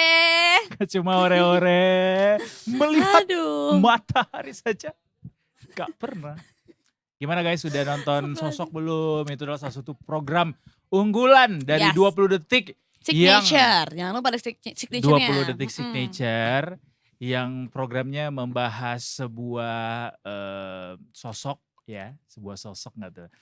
Membahas sosok-sosok dari sudut pandang yang Bebeza. berbeda dari Ya. biasanya. Keren deh pokoknya. Keren. Tinggal klik detik.com terus buka sub menunya 20 detik, masuk ke sub kanal 20 detik, kemudian ada program spesial, di sana ada sosok. Tapi selain Ya. sosok juga ada The Mentor. ada Wow, juga di nah. situ. Bisa disaksikan juga untuk inspirasi-inspirasi bisnis pilihan kami. Bagus. Nanti akan melihat wajah kami berdua lagi ya di sana ya. Iya, Iya. Karena kita apa tadi kamu bilang? Kita Karena adalah kami. bintang. adalah bintangnya. Berarti kita nggak dilihat sama iklan itu ya? Bintang di langit tuh Gak bisa, nggak melihat kelihatan. matahari saja susah. Bintang di langit. Bintang di langit susah. Tapi melihat Bribda Eklesia yang sudah menunggu Kehujanan kita mungkin ya. di tengah jalanan Jakarta bisa kita lakukan hanya di Detik Sore. Gak cuma hore-hore. Gak Oh enggak ya? cuma hore-hore. Udah ya. Bribda Eklesia sudah hadir kembali di Detik Sore. Kali ini akan melaporkan dari pinggiran jalanan mana Taman ini? Mini kalau nggak salah. Taman Mini kah atau Ya. taman yang mana satu? Kita coba tanya ke Bribda Eklesia ya. Selamat sore Bribda Selamat Eklesia. sore. Selamat sore Edo dan juga Mongga, halo. Halo lagi. Kita kali ini melihat Bribda Eklesia sepertinya dengan kondisi jalanan yang lebih padat ya. Kan lebih lancar gak sih? Lebih padat kayaknya. Lebih Iya lancar. benar sekali Edo. Oh. Karena saat ini ada di mana lokasinya? Saat ini saya berada di Simpang Taman Mini Jakarta Timur. Oh iya Oke, tuh. bener. Oh iya, Taman bener, Mini Jakarta. enak loh sekarang jalan-jalan. Iya PW bisa naik Hmm. skuter lagi. Udah pernah belum Jalan-jalan ya. Bribda Eklesia ke Taman Mini? Nah. Yang baru? Sudah dong. Oh Ya, udah. bisa Yang baru belum? Oh, Yang baru belum kan? Tuh, Yaudah. Dok. Mau nggak? Ayo dok. Sikat dok. Belum. Belum ya. Oke. Ya. Dekat Taman Mini ada bioskop juga bisa sekalian nanti. Oke, kita langsung saja mendengarkan laporan dari Bribda Eklesia dari Taman Mini Taman Indonesia. Mini, ya. Indah. Silakan laporannya Bribda Eklesia. Baik, terima kasih Edo dan juga Mongga. Selamat sore Detikers, kembali lagi bersama kami dari NTMC Korlantas Polri akan menginformasikan situasi arus lalu lintas langsung dari kawasan Simpang Taman Mini Jakarta Timur. Menjelang jam pulang perkantoran pada sore hari ini, situasi kondisi arus lalu lintas tampak cukup ramai dan sudah mengalami peningkatan volume arus kendaraan dari berbagai arahnya, yakni dari arah Kramajati yang akan menuju ke arah Cipayung maupun Pondok Gede pada Sore hari ini tampak cukup ramai, ketersendatan terjadi jelang traffic light di kawasan ini. Kami menghimbau kepada seluruh pengendara untuk tetap berhenti di belakang garis stop dan juga mematuhi marka jalan yang berlaku di kawasan ini. Namun Anda tidak perlu khawatir Detikers, karena di kawasan ini sudah terdapat petugas kami yang akan membantu kelancaran arus lalu lintas pada sore hari ini. Selanjutnya dari arah Taman Mini maupun gerbang tol Jagorawi yang akan berbelok ke arah Kramajati maupun yang akan berbelok ke arah Pondok Gede juga tampak ramai, kondusif, lancar. Sama halnya perlambatan hanya terjadi jelang traffic light saja, selepasnya kendaraan dapat melaju dengan kecepatan normal. Kami menghimbau bagi pengendara yang akan melintas di kawasan ini untuk terus berhati-hati dan juga menjaga batas maksimal kecepatan kendaraan Anda, dikarenakan banyaknya kendaraan yang akan keluar masuk di kawasan ini dan juga banyaknya angkutan kota yang menektурkan penumpang tidak pada tempatnya di kawasan ini. Dan kami informasikan bahwa sistem ganjil genap di beberapa kawasan di DKI Jakarta masih diberlakukan dan kendaraan dapat melintas hari ini ialah kendaraan berplat ganjil dan kendaraan berplat genap dapat mencari jalan alternatif lainnya sesuai dengan tujuan Anda. Bagi Detikers yang ingin mendapatkan informasi situasi arus lalu lintas selengkapnya dapat menghubungi call center kami di 1500669 atau melalui SMS Center di 9119. Selamat beraktivitas dan salam presisi. Demikian Bribda Eklesia melaporkan, kembali kepada Edo dan juga Mongga. Silahkan. Ke Muara Angke pakai Vespa. Cakep. Danke, Brigadir Eklesia, Bribda Eklesia. Masih Bribda Edo. Iya, masih Bribda. Bribda. Itu artinya kita mendoakan semoga segera menjadi brigadir ya. Bribda Eklesia. Amin. Amin. Amin. Amin nggak? Amin. Amin. Habis tayangan ini kelar deh kayaknya langsung diangkat jadi brigadir. Aduh, hopefully. Takut ya. Ini angkatan keberapa? Angkatan keberapa? Angkatan keberapa? Ini ada pertanyaan Bribda Eklesia. Angkatan keberapa? Kelahiran tahun berapa? Kelahiran maksudnya. Gue juga nggak tahu angkatan. Saya emang. angkatan 4448 2020. Rasain Fajar, dijawab. Nggak ngerti kan lo? Lahir tanggal berapa? Tahun berapa? Astagfirullahaladzim. Sorry ya, ini bisa nanti Bribda Eklesia habis itu dipakai datanya buat pinjol. kalau Nah misalnya itu dia jangan. Gak Mm-mm. usah. Buat aku aja cocok logi. Gak usah. Oke, Bribda Eklesia, terima kasih atas laporannya. Selamat bertugas kembali ya. Sore, Bye. salam presisi. Baik, terima kasih Edo dan juga Mongga. Sampai berjumpa kembali. Dadah. Kali ini Hujan. kita mau main-main. Main apa? Main-main ke lab yang berbahaya. Tapi nanti dulu. Kenapa? Karena kita bahas trending today dulu. Ada apa sih Oh, hari gitu. ini gitu. Apa yang akan terjadi gitu. Belum. Itu seru sih. Jujur kayak Breaking Bad gitu kan vibes-nya. Exactly. Keren, tapi ya repot sih pasti polisi di sana ya. Karena kan Gak mereka apa-apa. malah nyebarin kode dan semacamnya dari katanya udah pada di take down. Tapi Kita- seru buat yang suka film detektif-detektifan Iya. atau gangster-gangsteran itu seru sih Seru. buat diikutin. Ini trending apa yang lagi trending emang ya? Katanya Indonesia bakal hadapin Tanzania dulu sebelum ketemu Irak, Filipina. Nah jujur gue ya di Liga Bola ini gue baru ini sih gue ngikutin kemarin. Itu pertandingan apa? Pertandingan Tanzania. kualifikasi Piala Dunia 2026 zona Asia. Gitu. Oke.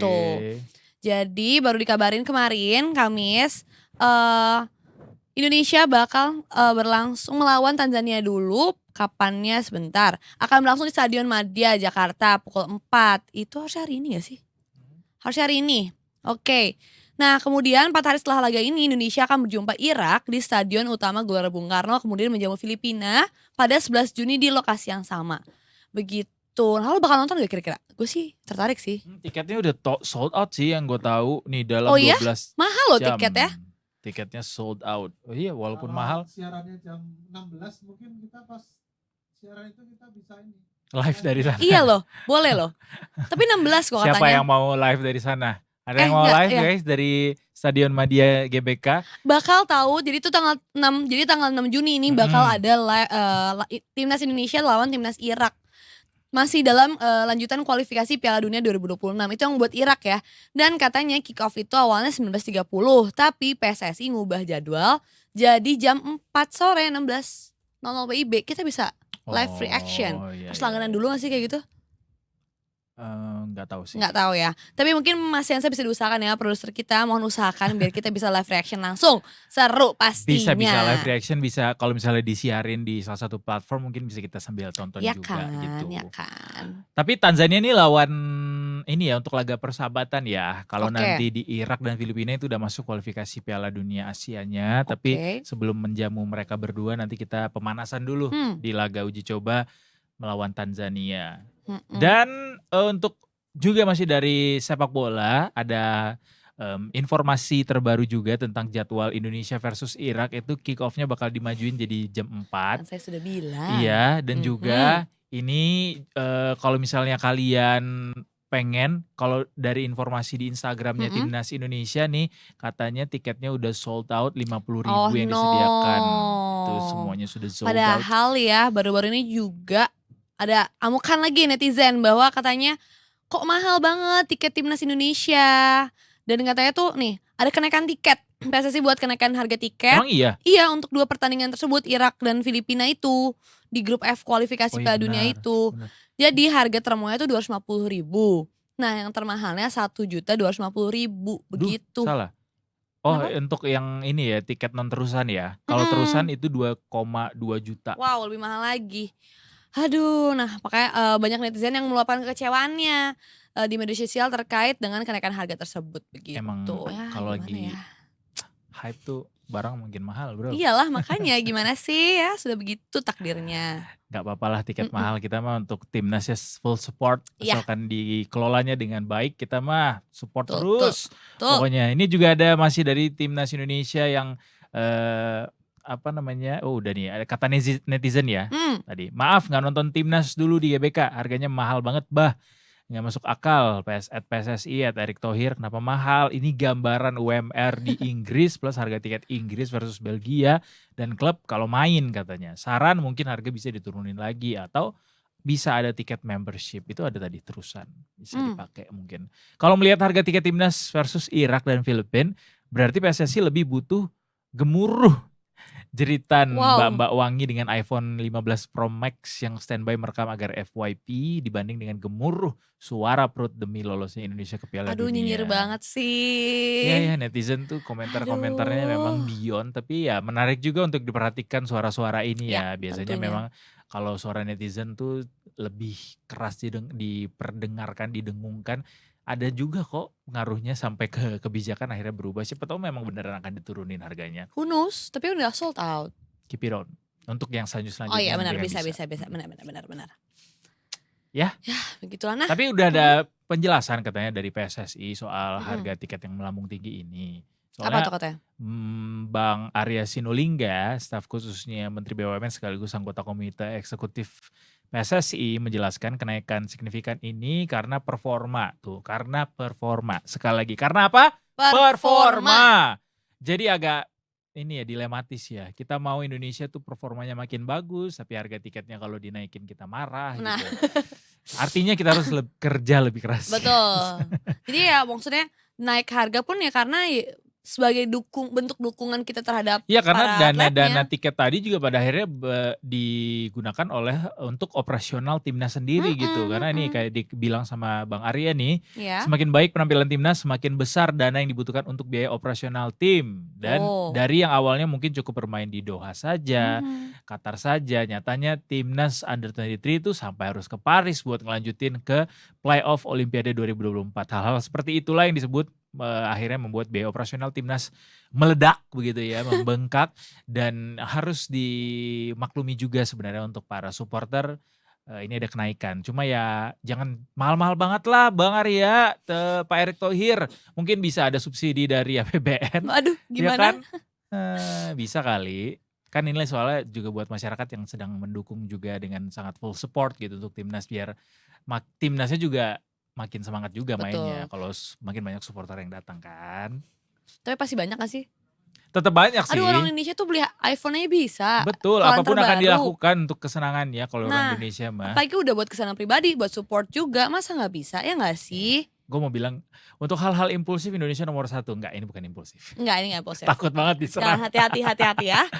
Oke, Ah, apakah kita sudah bisa beralih ke laporan dari Detik Bali? Sepertinya belum ya. sebenarnya belum. Kita akan membacakan beberapa berita trending topik lainnya. Ini Ya. juga ada yang lucu nih, masih Apa lagi dari tuh? dunia media sosial. Mm-mm. Yaitu selebgram Lampung Selatan yang mandi Oh lumpur di iya. jalan rusak. Lagi-lagi ada aksi mempertontonkan mandi di lumpur sebagai bentuk protes gitu ya. Ya. Jalannya kok nggak dibener-benerin nih. Mm-mm. Dan kali ini masih dari Lampung. Dan bupatinya sampai bicara soal etika. Jadi selebgram Umuhani namanya. Mm-mm. Mandi lumpur di kubangan jalan rusak sebagai kritik untuk Pemkab Lampung Selatan. Dan sekarang dia mengaku diserang sama buzzer sampai disebut tidak beretika baik oleh Bupati Lampung Selatannya sendiri, Pak Nanang Ermanto.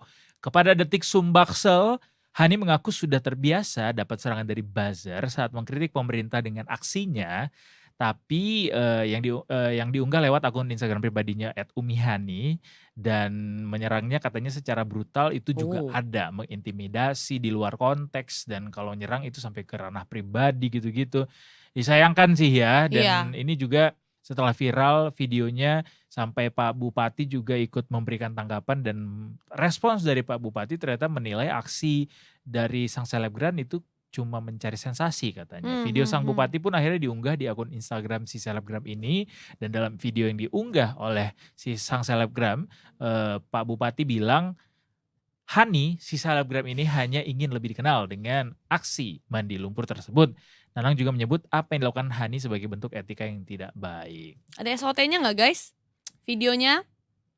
It's best on your 2, 3. point of view. Dedet, dedet, dedet, dedet, dedet, dedet, dedet, dedet.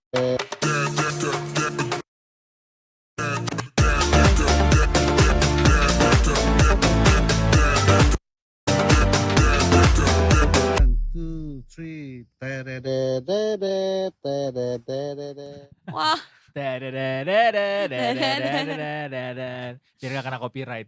Oke. iya betul, jangan. Mm-mm. Kalau dibilang nggak punya etika ya kan bebas ya cara masyarakat menyampaikan aspirasinya, Betul.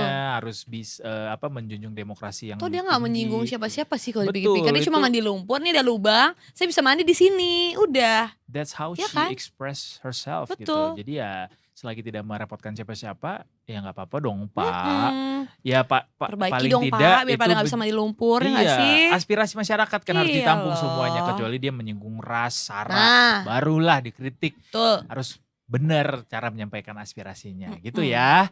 Mudah-mudahan ini bisa cepat dibenerin juga jalannya jadi Iya loh. ya berkuranglah yang mandi-mandi lumpur. Kayak gitu sayang juga bajunya Iya bagus loh, banget bagus tadi loh, kan. heeh. Payet-payet gitu, aduh. Dirusakin sama lumpur-lumpur itu luar biasa besar pengorbanannya Betul, sebenarnya. demi aspirasinya ya. Betul sekali. Luar biasa. Nah sekarang kita sudah kehadiran Hakim, reporter Detik Bali yang Hakim yes namanya Hakim. namanya ya. Takut gue juga. Yang bakal berbagi ya terkait kasus terbongkarnya laboratorium narkoba milik WNA di Bali. Halo, Beli Hakim. Mas Hakim redaktur ya, bukan reporter. Oh redaktur, sorry. Mas Hakim, Ha-ha. selamat sore. Sore, Dedan Moga. Apa kabar Mas Hakim? Baik, bece-bece, alhamdulillah. Bece-bece ya. Apa itu baca-baca? Baik-baik. Oh gitu. Iya. Jadi Bali nih lagi banyak angin, panas atau lagi musim hujan, Mas Hakim? Lagi mendung-mendung aja, cuman memang hawanya agak panas. Oh, hawanya agak panas ya, tapi karena ada Hawanya angin agak laut, panas. jadi bisa sepoi-sepoi Adem-adem tetap lah ya, ya. adem-adem ya. Ya. Nah ini juga lagi panas juga karena ada penemuan baru, terbongkarnya laboratorium narkoba milik Wow. warga negara asing lagi. Ini kita tuh sempat dari Bali sempat dapat kehebohan juga dari warga negara asing terkait tingkah laku mereka di Bali. Bahkan ada yang sampai cari duit dengan melahap lahan-lahan dari warga lokal Iya. gitu. Sekarang malah bikin laboratorium Kreatif narkoba. banget sih mereka ya. Orang asing ini. Boleh ceritain ke kita, Mas Hakim, ini beneran laboratorium narkoba atau cuma jadi terminologi yang dianalogikan begitu, Mas Hakim? Nah, baik. Jadi memang kasus terbongkarnya laboratorium narkoba ini atau yang dinarasikan sebagai pabrik narkoba memang menambah panjang sederet kasus yang memang belakangan kerap dilakukan oleh asal Rusia dan Ukraina. Memang sebelumnya memang mereka memiliki stereotip yang tidak terlalu bagus di Bali, termasuk bagi warga Bali sendiri, karena memang beberapa olah tadi dan terakhir ini penggerbekan lab narkoba, itu memang lab narkoba karena memang ada di basement yang setting ruangannya dan sebagainya memang didesain khusus untuk memproduksi narkoba. Itu ada di basement sebuah villa di kawasan Desa Tibu Beneng. Itu memang sengaja disewa oleh 2 WN Ukraina dan 1 WN Rusia. Disewa selama 2 tahun untuk membuat lab narkoba tadi. Oke. Jadi sebenarnya ini masih berkaitan dengan kasus lab narkoba di Jakarta dengan tertangkapnya Freddy Pratama. Oke. Gitu. Berarti udah berapa lama Mas itu Beroperasinya, pabriknya beroperasi? Sebenarnya belum ada 1 tahun, mungkin kisaran 6 bulan, karena mulai awal disewa itu sekitar Juli 2023, demikian. Produknya sendiri, narkobanya sendiri itu didistribusikan kemana aja Mas dari yang di Bali ini? Nah ini yang menarik, mereka termasuk ke dalam bagian dari jaringan Hidra. Jadi ada namanya Hidra Indonesia. Itu distribusi narkobanya sendiri, kebanyakan melalui grup-grup Telegram online, tetapi ada juga yang offline. Yang menarik, mereka punya kode-kode sendiri yang ditempel di daerah-daerah tertentu. Itu tersebar di kawasan Canggu dan sekitarnya, kawasan Kutub Utara. Dan yang terbaru tadi polisi sudah menghapus sekitar 50-an kode kode khusus narkoba itu yang ditempel di tembok-tembok. Awalnya warga Bali sendiri tidak tahu karena kalau itu sebenarnya kode narkoba jaringan Hidra. Nah setelah terbongkar kasus ini, nah warga Bali pada melek nih, ternyata itu kode narkoba dan itu memang meresahkan. Oke. Karena warga di desa-desa sendiri nggak mau kan daerahnya jadi sarana narkoba. Iya. Makanya tadi polisi sama Satpol PP menghapus kode-kode itu. Demikian. Ini lab narkoba ini produksi narkoba jenis apa aja sih Mas? Ada beberapa sih ini. Ada ganja, yang banyak ganja. Itu produksinya secara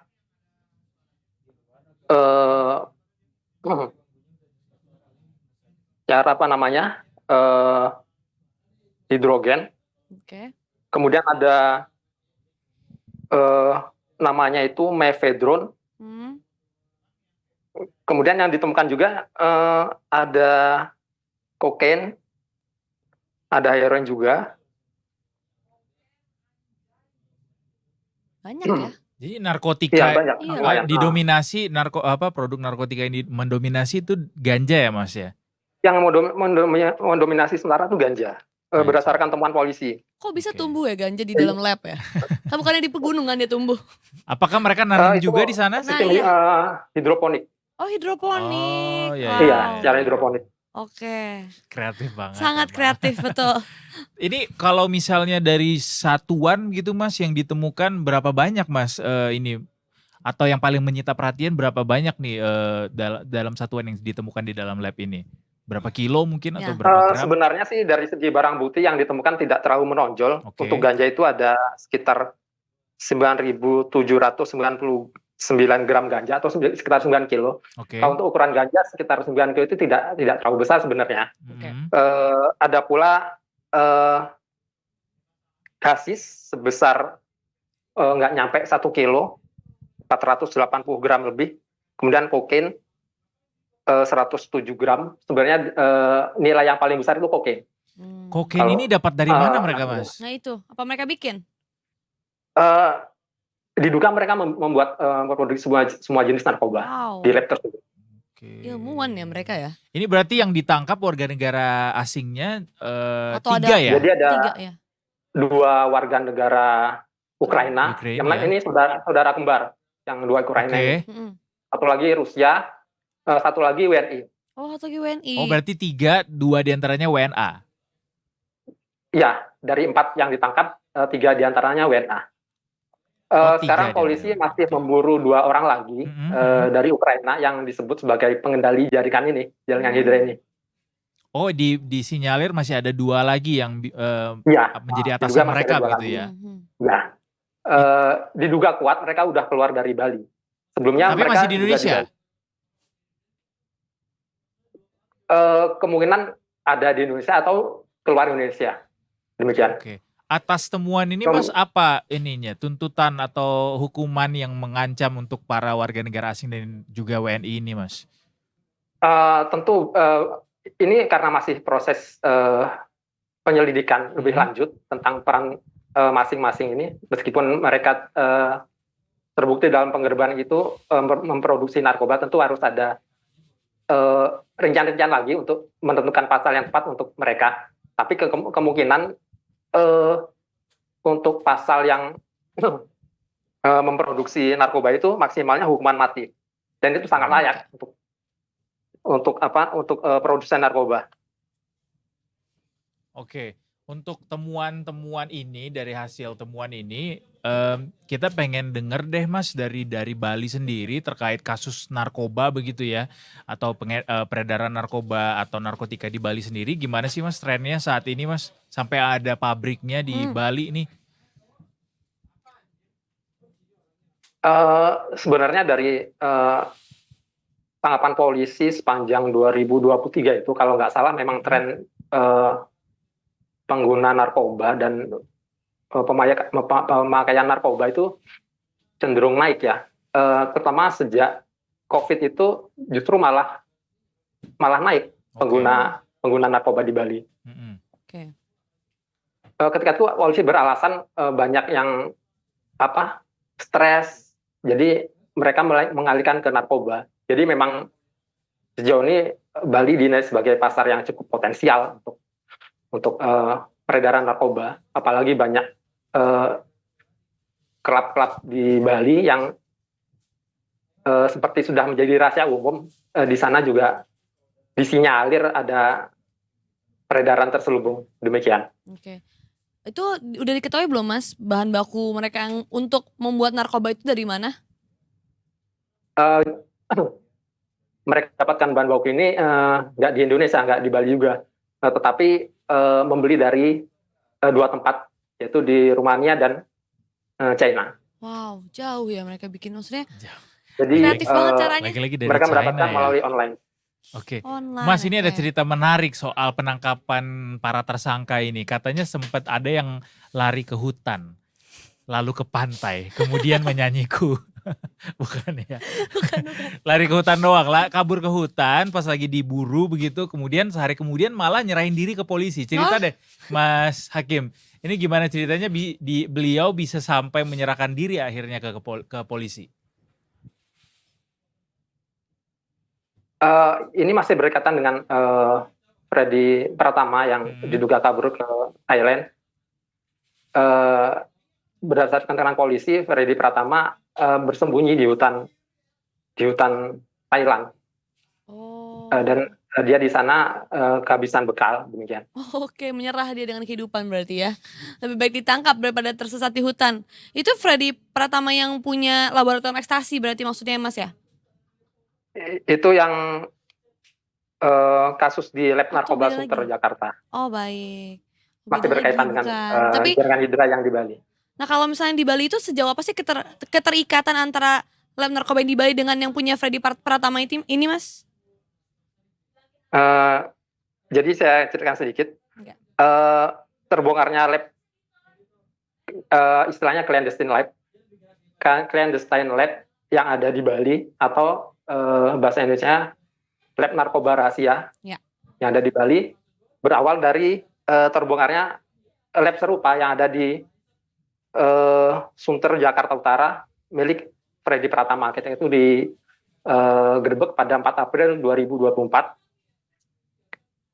Nah, salah satu pelaku di Sunter Jakarta ini WNI namanya Lazuardi Mudasir. Nah, polisi mencium keberadaannya di Bali. Dia kabur ke Bali dan ketika itu Bareskrim Polri kerjasama dengan Bea Cukai memburu si WNI ini. Kemudian setelah penyelidikan mendalam, ternyata ada 3 WNA yang berkaitan dengan si Mudasir ini. Jadi di Bali sendiri ada 2 lokasi penggerebekan, termasuk di villa ini. Jadi tertangkaplah 4 orang itu, yang 3 Jadi WNI, 3 penggerebekannya WNA, di 2 lokasi dan ya? 1 WNI. Iya, penggerebekan di 2 lokasi di Bali. 2 lokasi. Dan kalau saya baca-baca nih dari beritanya Detik Bali, warga negara asing ini yang dari Rusia lah ya salah satunya, dia tuh kabur ke Bali gara-gara imbas dari perang Rusia-Ukraina katanya di negaranya. Alasannya sih seperti itu. Ini ada tendensi nggak? Kemarin juga banyak juga kan warga negara Rusia juga yang kabur berada di Bali, kemudian juga melakukan banyak praktik yang meresahkan warga lokal Bali sendiri begitu, karena mereka yang macam-macam lah tingkah lakunya begitu ya, sampai akhirnya ada yang dideportasi segala macam gitu. Ini ada indikasi nggak pada akhirnya imigrasi akan kembali mengencangkan pengawasan begitu untuk warga negara asing, apalagi saat ini sampai ditemukan WNA bikin pabrik narkoba gitu. Apa mungkin ada indikasi yang lain juga melakukan hal serupa gitu, Mas? Ya, jadi memang 3 WNA ini masuk ke Bali itu sekitar 2021. Mereka menggunakan visa investor justru. Dan sebenarnya masa tinggal mereka masih lama. Kalau tidak salah itu sampai masa berlakunya 2025. Jadi masih sekitar 1 tahun lagi, dan itu bisa diperpanjang. Mereka menggunakan kartu izin tinggal terbatas atau KITAS. Jadi mungkin perang Rusia Ukraina ini salah satu alibi mereka, karena dalam beberapa kasus WNI Ukraina atau Rusia yang dideportasi, mereka menggunakan alibi serupa masuk ke Bali terimbas perang Ukraina Rusia. Jadi mereka mengungsi ke Bali. Tapi sudah ketahuan belum, Mas? Bisa jadi benar atau hanya alibi mereka. Oke. Karena dalam beberapa kasus alasannya sama. Betul. Makanya saya penasaran juga nih, sudah ketahuan kah mereka nih di sana pekerjaannya sebagai apa sebelumnya, Mas? Nah, ini masih didalami oleh polisi. Karena untuk operasional lab ini sendiri belum 1 tahun. Belum 1 tahun. Bisa jadi sebelum lab ini beroperasi mereka sudah mulai mengedarkan narkoba. Berarti untuk saat ini selanjutnya yang akan dilakukan adalah polisi masih mengincar 2 tersangka lain ya setelah kasus ini dibongkar ya. Masih ada dua pelaku lain yang sedang diburu oleh polisi, karena mereka yang 2 ini diduga kuat sebagai otak dari jaringan Hidra ini. Untuk yang sudah tertangkap, proses selanjutnya seperti apa, Mas? Sekarang masih ditahan di, kalau nggak salah karena ini tangkapan Bareskrim, mungkin dibawa ke Bareskrim Polri. Oh, ke Jakarta berarti ya. Oke, baik. Kalau memang akan ditahan di Bali, tentu nanti ada proses pelimpahan dari Bareskrim ke Polda Bali. Alright. Atau ke BNN sebagai yang berwenang. Baik. Terima kasih Mas Hakim atas laporannya. Kita nantikan update selanjutnya dari Detik Bali ya terkait ini. Siapa tahu nanti ada lagi temuan pabrik-pabrik lainnya gitu. Tidak menutup kemungkinan. Semoga saja sih enggak. Semoga sih enggak. Tapi kalaupun ada, ya bagus juga pada akhirnya kan bisa mengurangi potensi-potensi ada pengedaran barang haram lainnya begitu ya. Semoga sih enggak ada. Semoga ya. Terima kasih Mas Hakim. Terima kasih Mas Salam buat Hakim. teman-teman Terima Detik Bali kasih. lainnya. Selamat sore. Sore. Sore. Bye. Aduh, ada aja ya.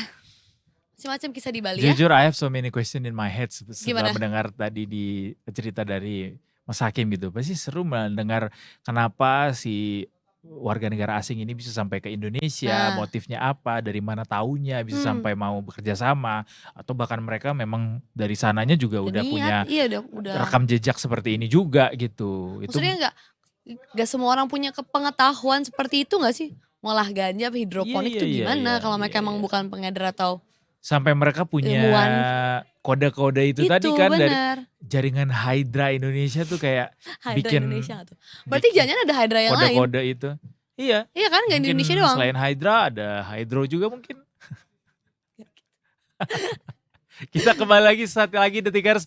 Kita masih punya segmen yang selalu dinanti di Yes. akhir dari Detik Sore, yaitu Sunset Talk. Kita akan ngobrol tentang Lari. Ayo lanjut lagi. Ayo. kejar dan berlari. Nah, iya. Berjuanglah Subasa pahlawan kita. Nah, jadi kita bakal ngobrol tentang lari ya dan salah satu reporter itu redaktur Detik Foto yang akan berbagi pengalaman berlari dia. Beliau adalah runners yang Yes. sudah menempuh maraton katanya 60 kilo ya. Emang Wah, maraton berapa sih Nggak standarnya? tahu, banyak banget deh pokoknya. Aduh, nanti kita tanya-tanya deh ya. Kita udah banyak dengar gitu. Sekarang orang memang lagi happening banget. Banyak banget kelompok-kelompok lari itu tersebar di Instagram, media sosial. Orang-orang pada punya kelompok larinya masing-masing. Kelompok lari gang ini, kelompok lari RW ini, kelompok lari perusahaan ini, ABC. Banyak deh pokoknya. Betul. Dan ini berarti adalah suatu fenomena atau gaya hidup baru gitu di masyarakat yang berkembang. Dan bahkan sampai ke iya banyak yang FOMO. Apakah FOMO kalau bagus outputnya bagus sih, tapi Iya, kalau betul. sampai FOMO akhirnya Cedera bikin bahaya. macet. Bikin macet. Bukan saya yang ngomong, Iya bukan produser kami, kita. bukan kami. Kita tanya banyak deh nanti terkait gaya hidup baru ini dan juga apa pantangan-pantangannya, termasuk Yes. dari apa yang bisa kita ketahui dari fenomena Dan apa lari-lari benefitnya ini. juga? Lari-lari tuh buat apa sih sebenarnya? Selain buat sehat terus ada lagi nggak? Saya juga Iya pengen tahu supaya bisa endurance atau daya tahan kita berlari itu bisa bagus tuh gimana? Teknik-tekniknya. Siapa tahu lah ya, doi lu lari-lari ngejar apa gitu kan? Atau dikejar? Enggak? Selama ini sudah cukup banyak Oh, berlari oke. sih. Tapi tidak juga ditemukan tujuannya. Kita kembali lagi sesaat lagi di Detik Sore. Guys, cuma hore-hore. Hore-hore.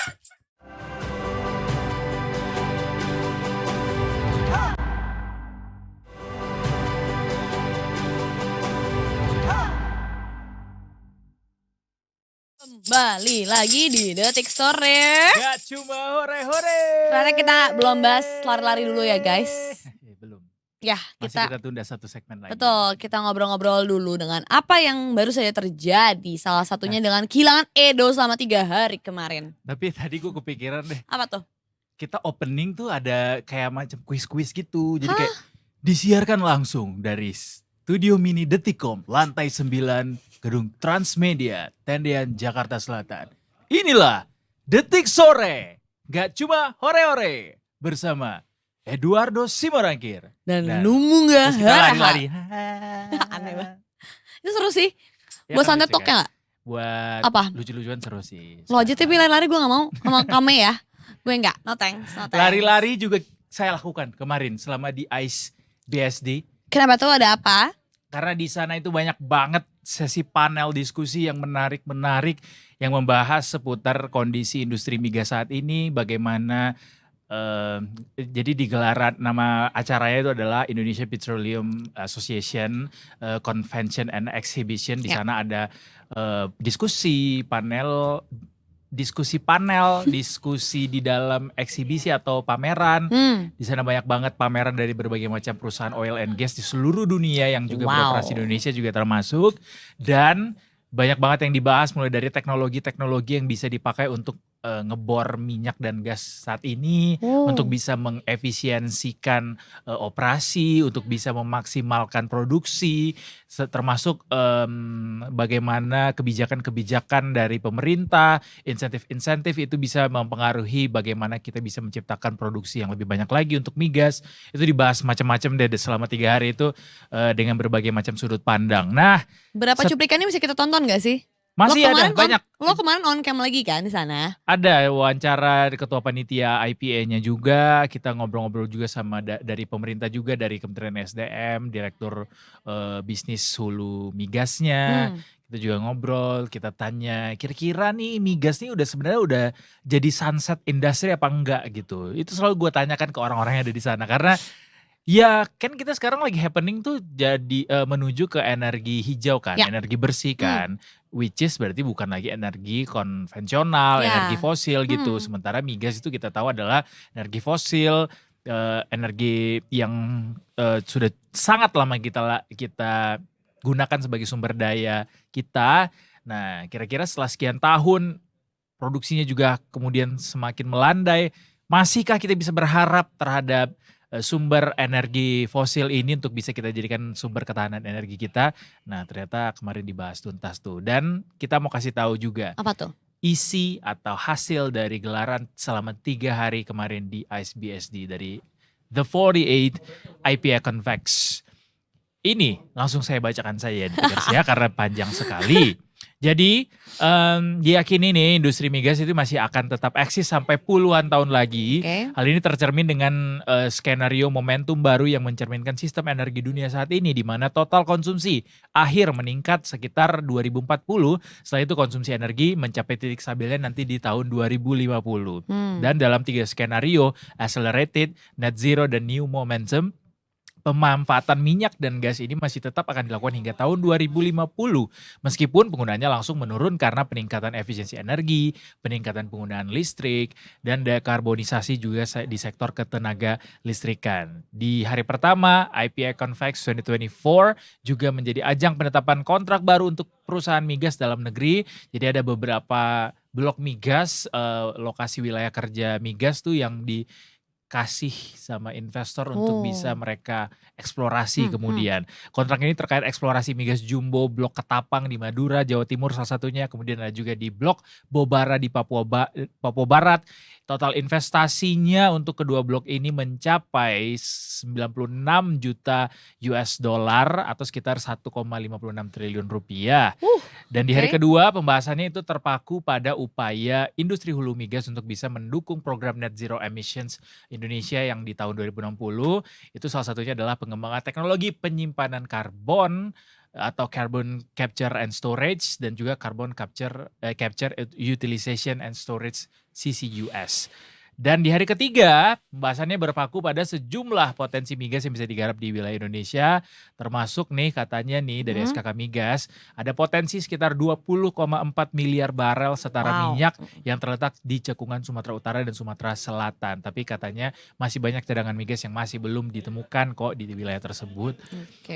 Jadi masih banyak banget cekungan-cekungan migas yang masih bisa dieksplorasi untuk bisa menghasilkan produksi minyak dan gas bumi di Indonesia yang bisa diproduksi. Gitu. Kalau misalnya itu udah ketahuan, kita bisa ngalahin Timur Tengah gak sih? Enggak sih. Enggak ya? Enggak. Enggak. Mereka udah apa istilahnya anak warnet tuh? Aduh. OP ya, overpower. OP ya, overpower. Oh, anak warnet kita away gitu. from keyboardnya. Oke, bukan AFK itu ya, beda lagi.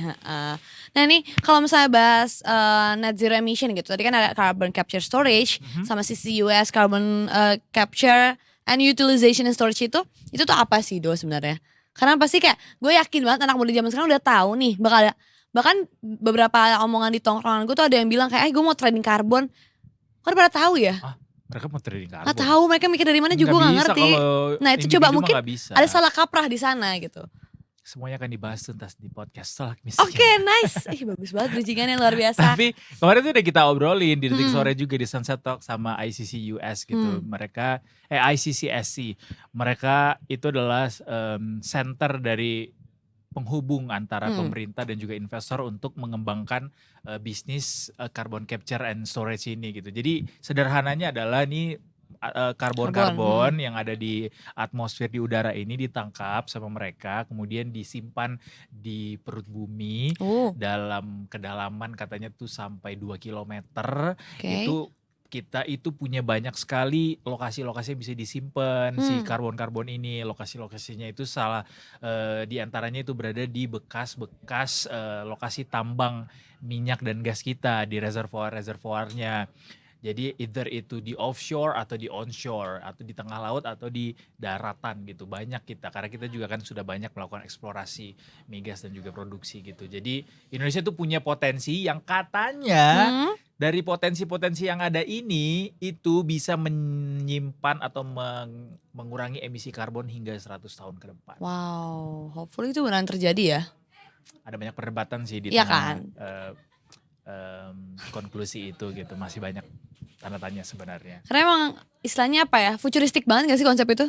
Iya sangat futuristik, sangat penuh dengan teknologi dan juga inovasi. Pada akhirnya ya kalaupun itu dilakukan semoga bisa adil untuk semua orang. Gak cuma Hopefully ya. berpihak pada satu sisi doang. Yes. Apalagi nih yang jadi trending sebelum kita menuju ke obrolan di Sunset Talk nanti. Ada video viral petugas jatuh dari pintu pesawat ke landasan. Oh iya betul. Itu Aduh, takut itu masih banget. gue belum tahu tuh itu kondisinya gimana sekarang. Nah ini saya bacakan ya, tapi oke. Jadi kemarin ada video viral yang tadi dibilang petugas jatuh dari pesawat ke landasan. Petugas itu adalah petugas dari PT Transnusa Aviation Mandiri. Nah peristiwa itu terjadi di Bandara Soekarno-Hatta Cengkareng, Tangerang.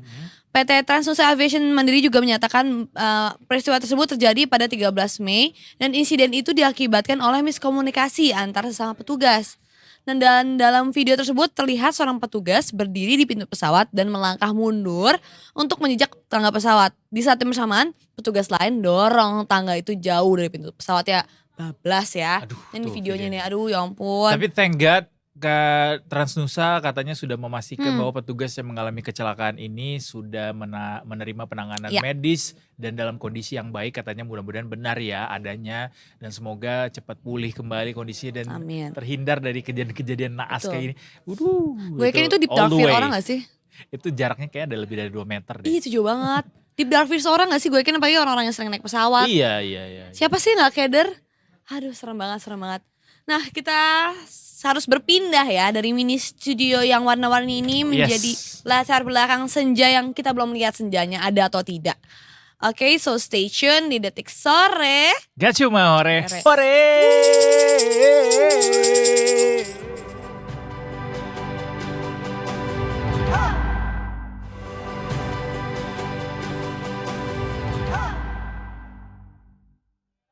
Aku belum ntar. Kembali Ya. lagi di Detik Sore, gak cuma hore-hore Detikers. As you guys already see on the screen, kita sekarang udah di luar Betul. Dan tanpa senja. pemandangan yang cukup mendung ya Yes. di belakang kita. Gelap bahkan. Tapi pembahasan yang kita akan ngobrolin gak mendung sama sekali karena ini adalah sebuah fenomena baru yang harusnya sih positif ya. Sangat positif. Orang-orang jadinya mau hidup lebih sehat gitu. Mungkin dampak negatifnya adalah mereka banyak yang salah untuk Nah. menerapkan gaya melakukannya. Wah apa itu?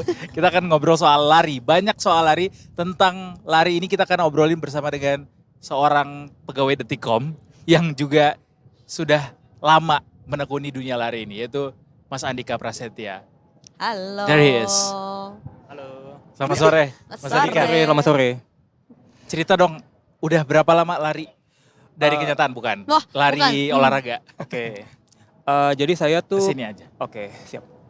Ya. Saya pertama kali mulai seriusin lari itu tahun 2011. Itu semester 2 kuliah. Oh, dari kuliah. sekolah udah Heeh. lari. Larinya nih lari yang serius apa lari gimana? Belum, waktu itu masih pakai kaos oblong, celana basket, kayak celana baru bangun tidur banget lah. Masih pakai sepatu futsal atau sepatu Converse Ya. kayak gitu. Tapi rutin. Itu dulu rutin sekitar 2 bulan, 3 bulan itu buat nurunin berat badan sih waktu itu awal Oke. motivasinya. Lari pakai Converse tuh gimana? Tapi gue kayak gitu kok, asal ada sepatu nyaman aja dan Lari ringan. loh. Enggak apa-apa. Cuma waktu itu Kan awam. gue pikir wah salah juga nih ternyata outfitnya segala macam. Oke. Tapi waktu itu sempat off dulu olahraga sepeda, naik gunung segala macam. Baru tahun 2014 itu mulai ada komunitas kayak Indo Runners. Dulu kan kalau saya kuliahnya di Semarang. Ya. Itu ada komunitas Semarang Runners, saya mulai terjun lagi ke dunia lari. Baru di situ awal mula belajar lari yang benar kayak gimana, termasuk outfit, sepatunya dan lain sebagainya kayak gitu. Oke. SOP-nya apa emang kalau orang mau lari tuh gimana, Nah. Mas? SOP-nya Ha-ha. yang paling pertama dibentuk adalah form larinya dulu. Misalnya bentuk larinya yang penting kita gimana sih cara lari 1 kilo, 2 kilo, 3 kilo itu secara efisien kayak gimana.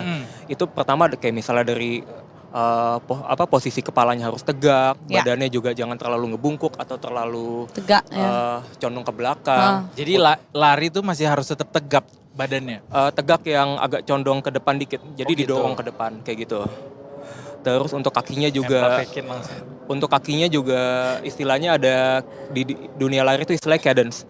Cadence itu kayak tek tek tek tek tek tek. Ada Itu apanya? kayak Stepsnya apa sih? istilahnya cadence itu kayak hentakan kaki. Oke, Ah, hentakan itu kaki. kayak ya di YouTube mungkin kayak metronom lah. Tek, Iya, tek, iya, tek, iya. tek. Nah itu harus dibuat stabil mungkin 170 sampai 180. Itu gunanya buat apa? Buat mencegah cedera yang lebih parah lagi. Jadi Oh.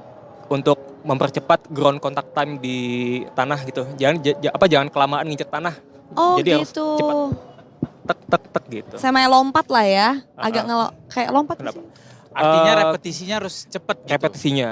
Kalau enggak, Kalau enggak nanti bisa efeknya lebih parah lagi, Dok. Misalnya cedera paha atau misalnya lutut, betis. Aduh, Ini mana-mana buat itu. mencegah aja sih, buat mengurangi lah.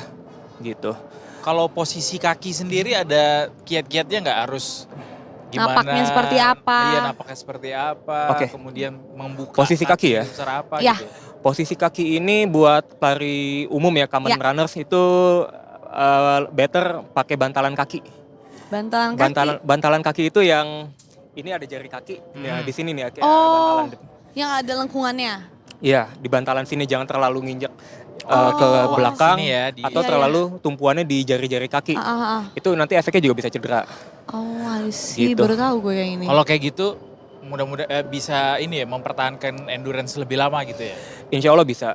Sama nanti ada juga latihan pola napas. Misalnya Pola napas. Iya, pola napas yang paling umum tuh 2-2. Misalnya tarik 2 kali, keluar 2 kali, tarik gitu. Gimana tuh? Hah. Jadi masuk intake 2 kali nih, narik napas 2 kali. Nah, Keluarnya juga 2 kali. Dua Tapi ketuk ya, maksudnya dua Dua ketuk, dua dua ketuk ketuk. ya, 1, 2, Heeh. tuh 2 gitu. Oh. Iya. nggak kayak napas biasa justru ya. Berarti napasnya Jadi ada juga ritmenya. harus diatur ya. betul. Wow. Itu ada Diaturnya ritmenya juga. 2 kali itu tadi, 2-2. Itu yang paling umum kayak gitu, 2-2. Paling Kayak gitu. umum. Yang nggak umum kayak gimana emang? Yang gak umum itu, waduh ada banyak banget nanti misalnya kayak masukinnya 4 kali, keluarin 5 kali, atau masukin 1 keluarin 1 juga bisa. Itu tapi yang udah bener-bener pro sih.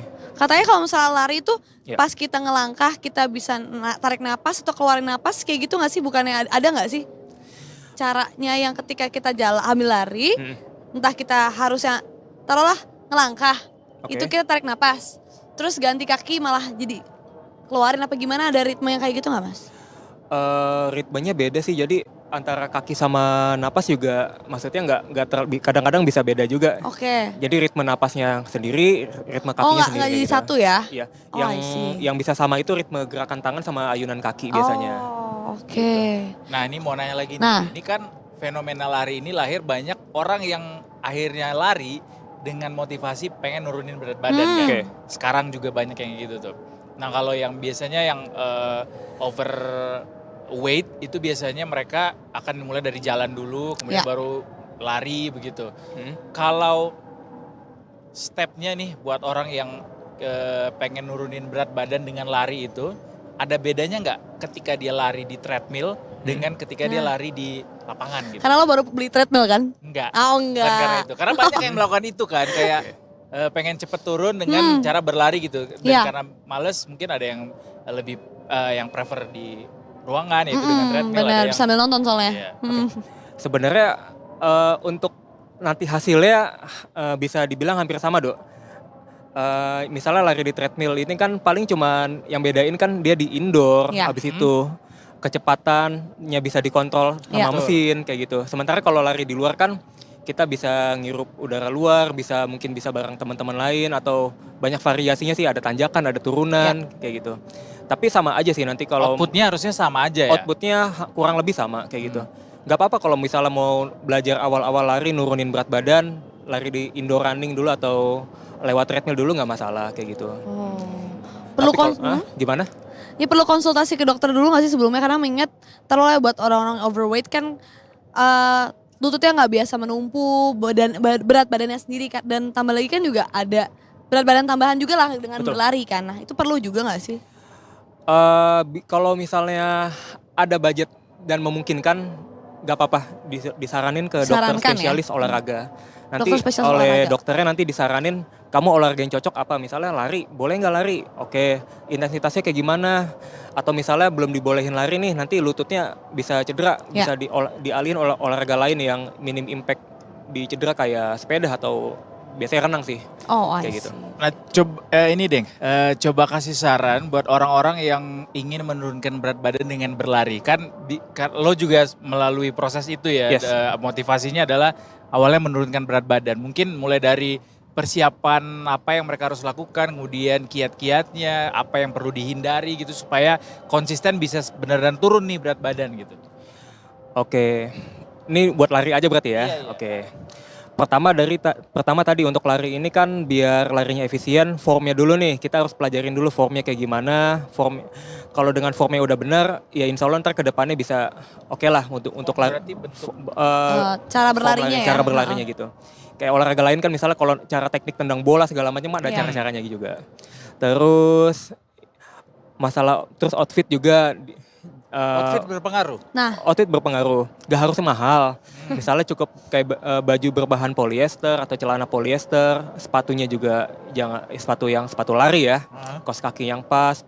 Atau mungkin kalau ada uang bisa pakai jam GPS buat bisa mantau detak jantung dan lain sebagainya gitu.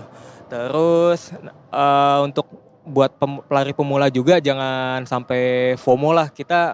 Maksudnya FOMO untuk ikut target-target yang lebih gede lagi. Kita fokus dulu nih untuk menurunin berat badan.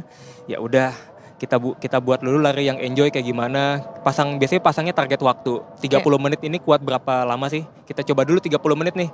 Kalau kuat 2 kilo, kuat 3 kilo ya udah. Walaupun hasilnya kadang-kadang kan nggak memuaskan, tapi ya itu bagian dari proses sih sebenarnya. Nanti pelan-pelan sekitar 2 bulan, 3 bulan nanti bisa lebih kerasa lagi asal konsisten untuk olahraga gitu. Ada suplemen pendukung kah untuk biar bisa larinya lebih optimal? Sebenarnya ada. Untuk suplemen pendukung ini untuk nutrisi dulu sih sebenarnya dibagi 2, makro sama mikronutrien. Ya. Untuk makronutrien ini kan kayak karbohidrat, protein, mungkin lemak baik gitu ya. Untuk mikronutrien ini kayak vitamin, zat besi. Itu biasanya ada suplemen tertentu. Ada di beberapa apotek biasanya jual sih untuk suplemen-suplemen khusus buat olahraga. Tapi kalau misalnya buat yang umum aja belum bisa juga konsumsi semacam minyak ikan atau vitamin D pun itu udah cukup sih, atau vitamin C. Untuk mikronutriennya ya. Ya. Nutrisinya. Oke. Nih ya, gue boleh bicara pengalaman nggak? Nah. Oke. Kalau misalnya gue kaki ada yang cedera nih, pernah cedera sebelah kiri. Kalau nyoba lari itu kayak ketahanannya paling sekitar setengah jam, kemudian udah nyeri tuh. Ada nggak caranya supaya biar bisa lebih tahan gitu untuk waktu yang lebih lama sehingga jaraknya juga bisa lebih panjang gitu untuk step by stepnya? Baby. Nggak, sorry. Jadi lari itu nggak pure masalah lari aja. Jadi di antara lari ini ada menu namanya strength training. Itu kayak latihan penguatan otot. Itu nanti yang diincar misalnya kayak upper, biasanya sih bagian tubuh bagian bawah ya, sama core, bagian core. Itu tujuannya tadi buat menghindari cedera atau mengurangi nanti resiko cedera di kemudian hari kayak gitu. Mungkin misalnya kayak Edo tadi sempat ngalamin nyeri kayak gitu. Nanti kalau misalnya nyerinya udah sedikit pulih, nanti bisa coba dulu latihan penguatan otot. Latihan penguatan otot kayak gitu. Itu ada banyak variasi juga nanti ya. Biasanya itu skalanya udah coach nih yang lebih paham nanti untuk menu latihannya. Kayaknya lo juga coach deh di sini hitungannya. Iya loh. Udah ikut lari ultramaraton. Ultramaraton tuh berapa kilo? Kenapa? Ultramaraton berapa kilo? Ultramaraton itu di atas 42. Di atas 42 kilo. Wow. Lebih dari 5 kali katanya. Bekasi Jakarta nggak sih itu? 42 kilo tuh kalau dari sini kemana ya? Makanya jauh banget. Ke Depok kadang ya? 40 Ada, kilo ya. tergantung, iya. Kabupaten Bogor kayak Cibinong mungkin ya. Tuh, jauh banget Lo loh. pernah ikut maraton dan ultramaraton di mana aja, Dik? Kalau lomba full maraton dulu tahun 2015 di Jakarta Maraton. Oke. Terus tahun Itu awal? Itu awal pertama kali ikut full maraton ya. Terus di 2016 di Jogja itu trail. tapi full maraton juga. Oh. Kalau ultra maraton pertama kali dulu 2014 malah lebih duluan ultra daripada full maraton. Wow. Oh gitu. Tapi Wow, dulu agak lain ya. nggak finish ya, Ya. karena baru pertama kali banget.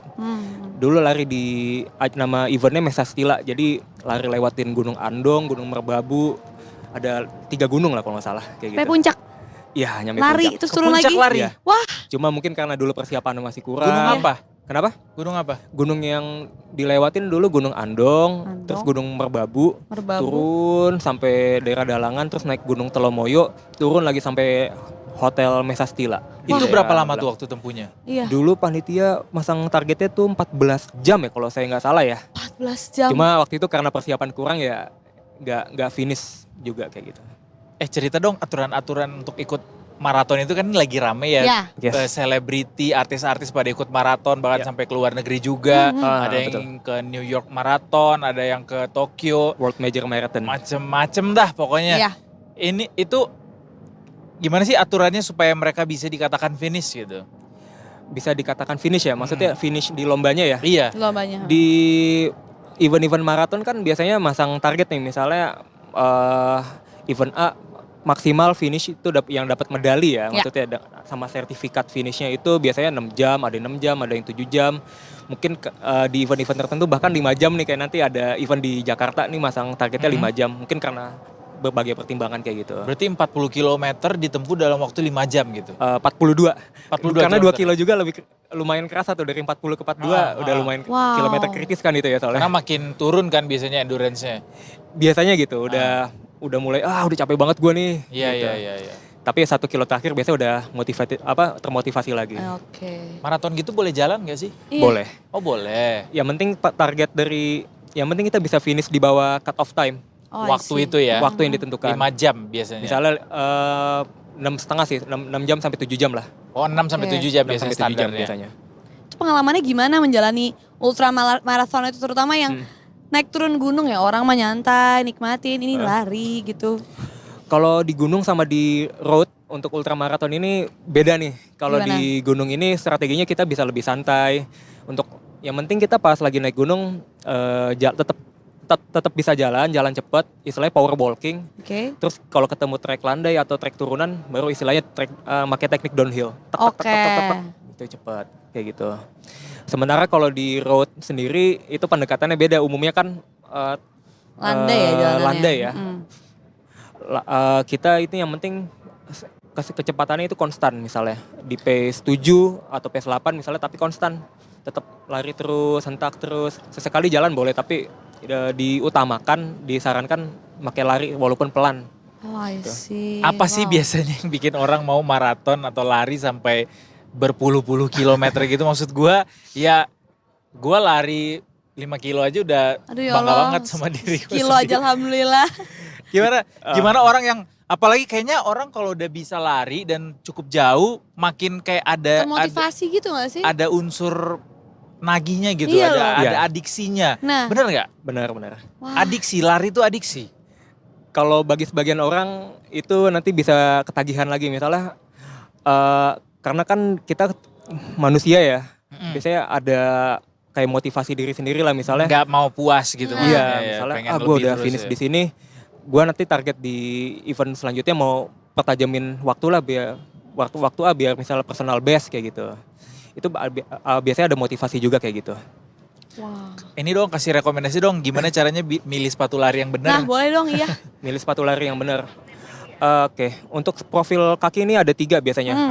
Normal, flat, sama high up. High ya. Biasanya di beberapa store sepatu di Jakarta atau di kota lain itu nanti ada alat buat ngeprint cetakan kaki, terus nanti ada treadmill test. Nanti dari pihak store-nya nyaranin ini sepatu yang cocok buat kamu ini misalnya ini Oh. gitu. Jadi nggak semua Store. orang cocok sama sepatu tertentu Ya. misalnya. Ada juga kadang-kadang yang harus ukurannya dinaikin 1 atau diturunin 1, itu juga ada. Tergantung kaki juga sih. Itu di profil mana kaki. ngukurnya? Kenapa? Ngukurnya di mana? Biasanya di store-store tertentu, di toko olahraga ya. Oh, Toko toko-toko olahraga. olahraga Toko ada olahraga itu biasanya. biasanya ada.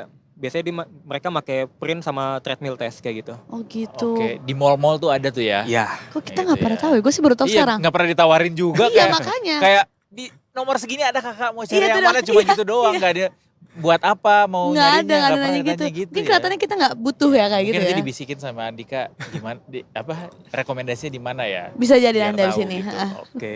Kalau ini outfit ada tips nggak? Milihnya yang gimana? Untuk baju disarankan pakai yang berbahan polyester. Kenapa sih? Polyester, biar Itu ringan ya. buat daya serap keringat sama Oh. pembuangan keringatnya biar lebih efisien. Jadi keringatnya nggak numpuk di baju banget. Iya jadi iya iya, berat baju banget katun kan gitu. numpuk tuh. Heeh. Sama celana juga kayak gitu, bahannya Gitu. kayak polyester atau kain. Kayak Lari harus pakai sepatu atau bisa pakai sendal juga? Nah, Untuk sebagian besar disarankan pakai sepatu dulu. Oke. Untuk yang tidak profesional disarankan pakai sepatu. Nanti itu ada lagi cabang larinya namanya barefoot runner. Itu barefoot Oh. running. Nanti itu kalau yang udah di tahap selanjutnya lah itu. Barefoot runner. Barefoot atau misalnya Telanjang kaki. minimalis running. Lo Jadi udah pernah lari nyoba? dengan alas kaki seminimalis mungkin atau nyeker sama sekali itu ada. Udah pernah nyoba? Udah pernah dua-duanya. Berapa kilo? Paling jauh pakai sendal 22. kenapa paling jauh 22? Apa yang sudah dirasakan ketika mencapai kilometer 22? Jari kaki lecet ya waktu itu lupa Oh, pakai gitu. plester. Oh, Oh, gitu. gitu, udah luka-luka, Iya. kapalannya sudah tipis ya itu ya. Berasa banget sih. Gue pernah nyoba treadmill pakai sendal. Maksudnya, Sepatu sendal gitu. Iya, iya. Jadi kan kerasanya aman gitu. Ha. Tapi nggak berasa setelah 1 jam kapalan. Langsung. Konyol ya? Iya. Tapi tidak disarankan untuk yang amatir ya. Itu cuma buat Yang pemula banget lebih baik pakai sepatu dulu aja. sepatu ya dok. Oke, terima kasih Mas Andika sudah Terima mau kasih, Mas berbagi Andika. dengan Detik Sore. Mudah-mudahan yang dengerin yang interest sama running gitu ya, dengan segala macam kefomoannya Nah, bisa tercerahkan. Gimana cara lari yang benar, terus pilih outfit yang benar, sepatunya ternyata bisa kita kondisikan sesuai dengan tipe kaki masing-masing tuh ada ternyata tempatnya. betul loh. Jujur nggak pernah nanya sih. Oke, dan gak harus mahal ya? Gak harus mahal. Atau ada harus standar harga nggak? Biasanya kalau harga segini Nah, tuh dia iya, standar gitu. Kualitasnya. Biar kita tahu juga nyesuaiin sama kantong kita. Bener. Saya sering nih misalnya tanya sama teman-teman, sepatu yang cocok apa sih? Ah. Biasanya yang pertama kali ditanyain budgetnya dulu berapa nih? Iya. Iya. Dengan budget sekian, gue bisa nyaranin lah, lu cocok pakai yang ini gitu. Budget dulu sih pertama. Atau ada angka nggak minimal yang budgetnya segini deh yang pasti bagus tuh gitu. Standar tuh gitu. Sekarang produkan sepatu-sepatu lokal aja dengan 300 sampai 700 ribu pun bisa dapat lah sepatu yang proper lah untuk lari kayak gitu. Lokal pun udah banyak yang bagus-bagus ya. Dan itu udah di endorse juga sih ke atlet-atlet Oh. pro ya. Ya. Gitu. Oke. Nah, yang dengerin bisa masuk sini tuh. Nanti ya kita undang lagi Betul. Mas Andikanya. Alright, terima kasih Detiker sudah mau nonton Detik Sore dari jam 3:30 sampai jam 6 hari ini. Kita closing dulu dan di akhir pekan ini semoga banyak berita menarik yang bisa menjadi inspirasi kalian untuk mengakhiri pekan ini. Berapa? 15.000 ya? 15.000 penonton. Terima kasih. Di akhir pekan itu banyak sih. Masalahnya kita dari tadi ngobrol ini yang berat-berat gitu. Iya. Terima kasih banyak sekali lagi buat seluruh Detikers yang udah nonton. Besok minggu depan ya. Minggu Depan Senin sampai Rabu kita hadir kembali. Kamis sampai Jumat kita long weekend lagi. Terima kasih Andika sudah kasih, mau Mas hadir. Andika. Terima kasih Detikers, terima kasih Mongga. Kita ketemu lagi minggu depan di Detik Sore. Gak cuma Hore-hore. Oke cuma hore-hore. kaget.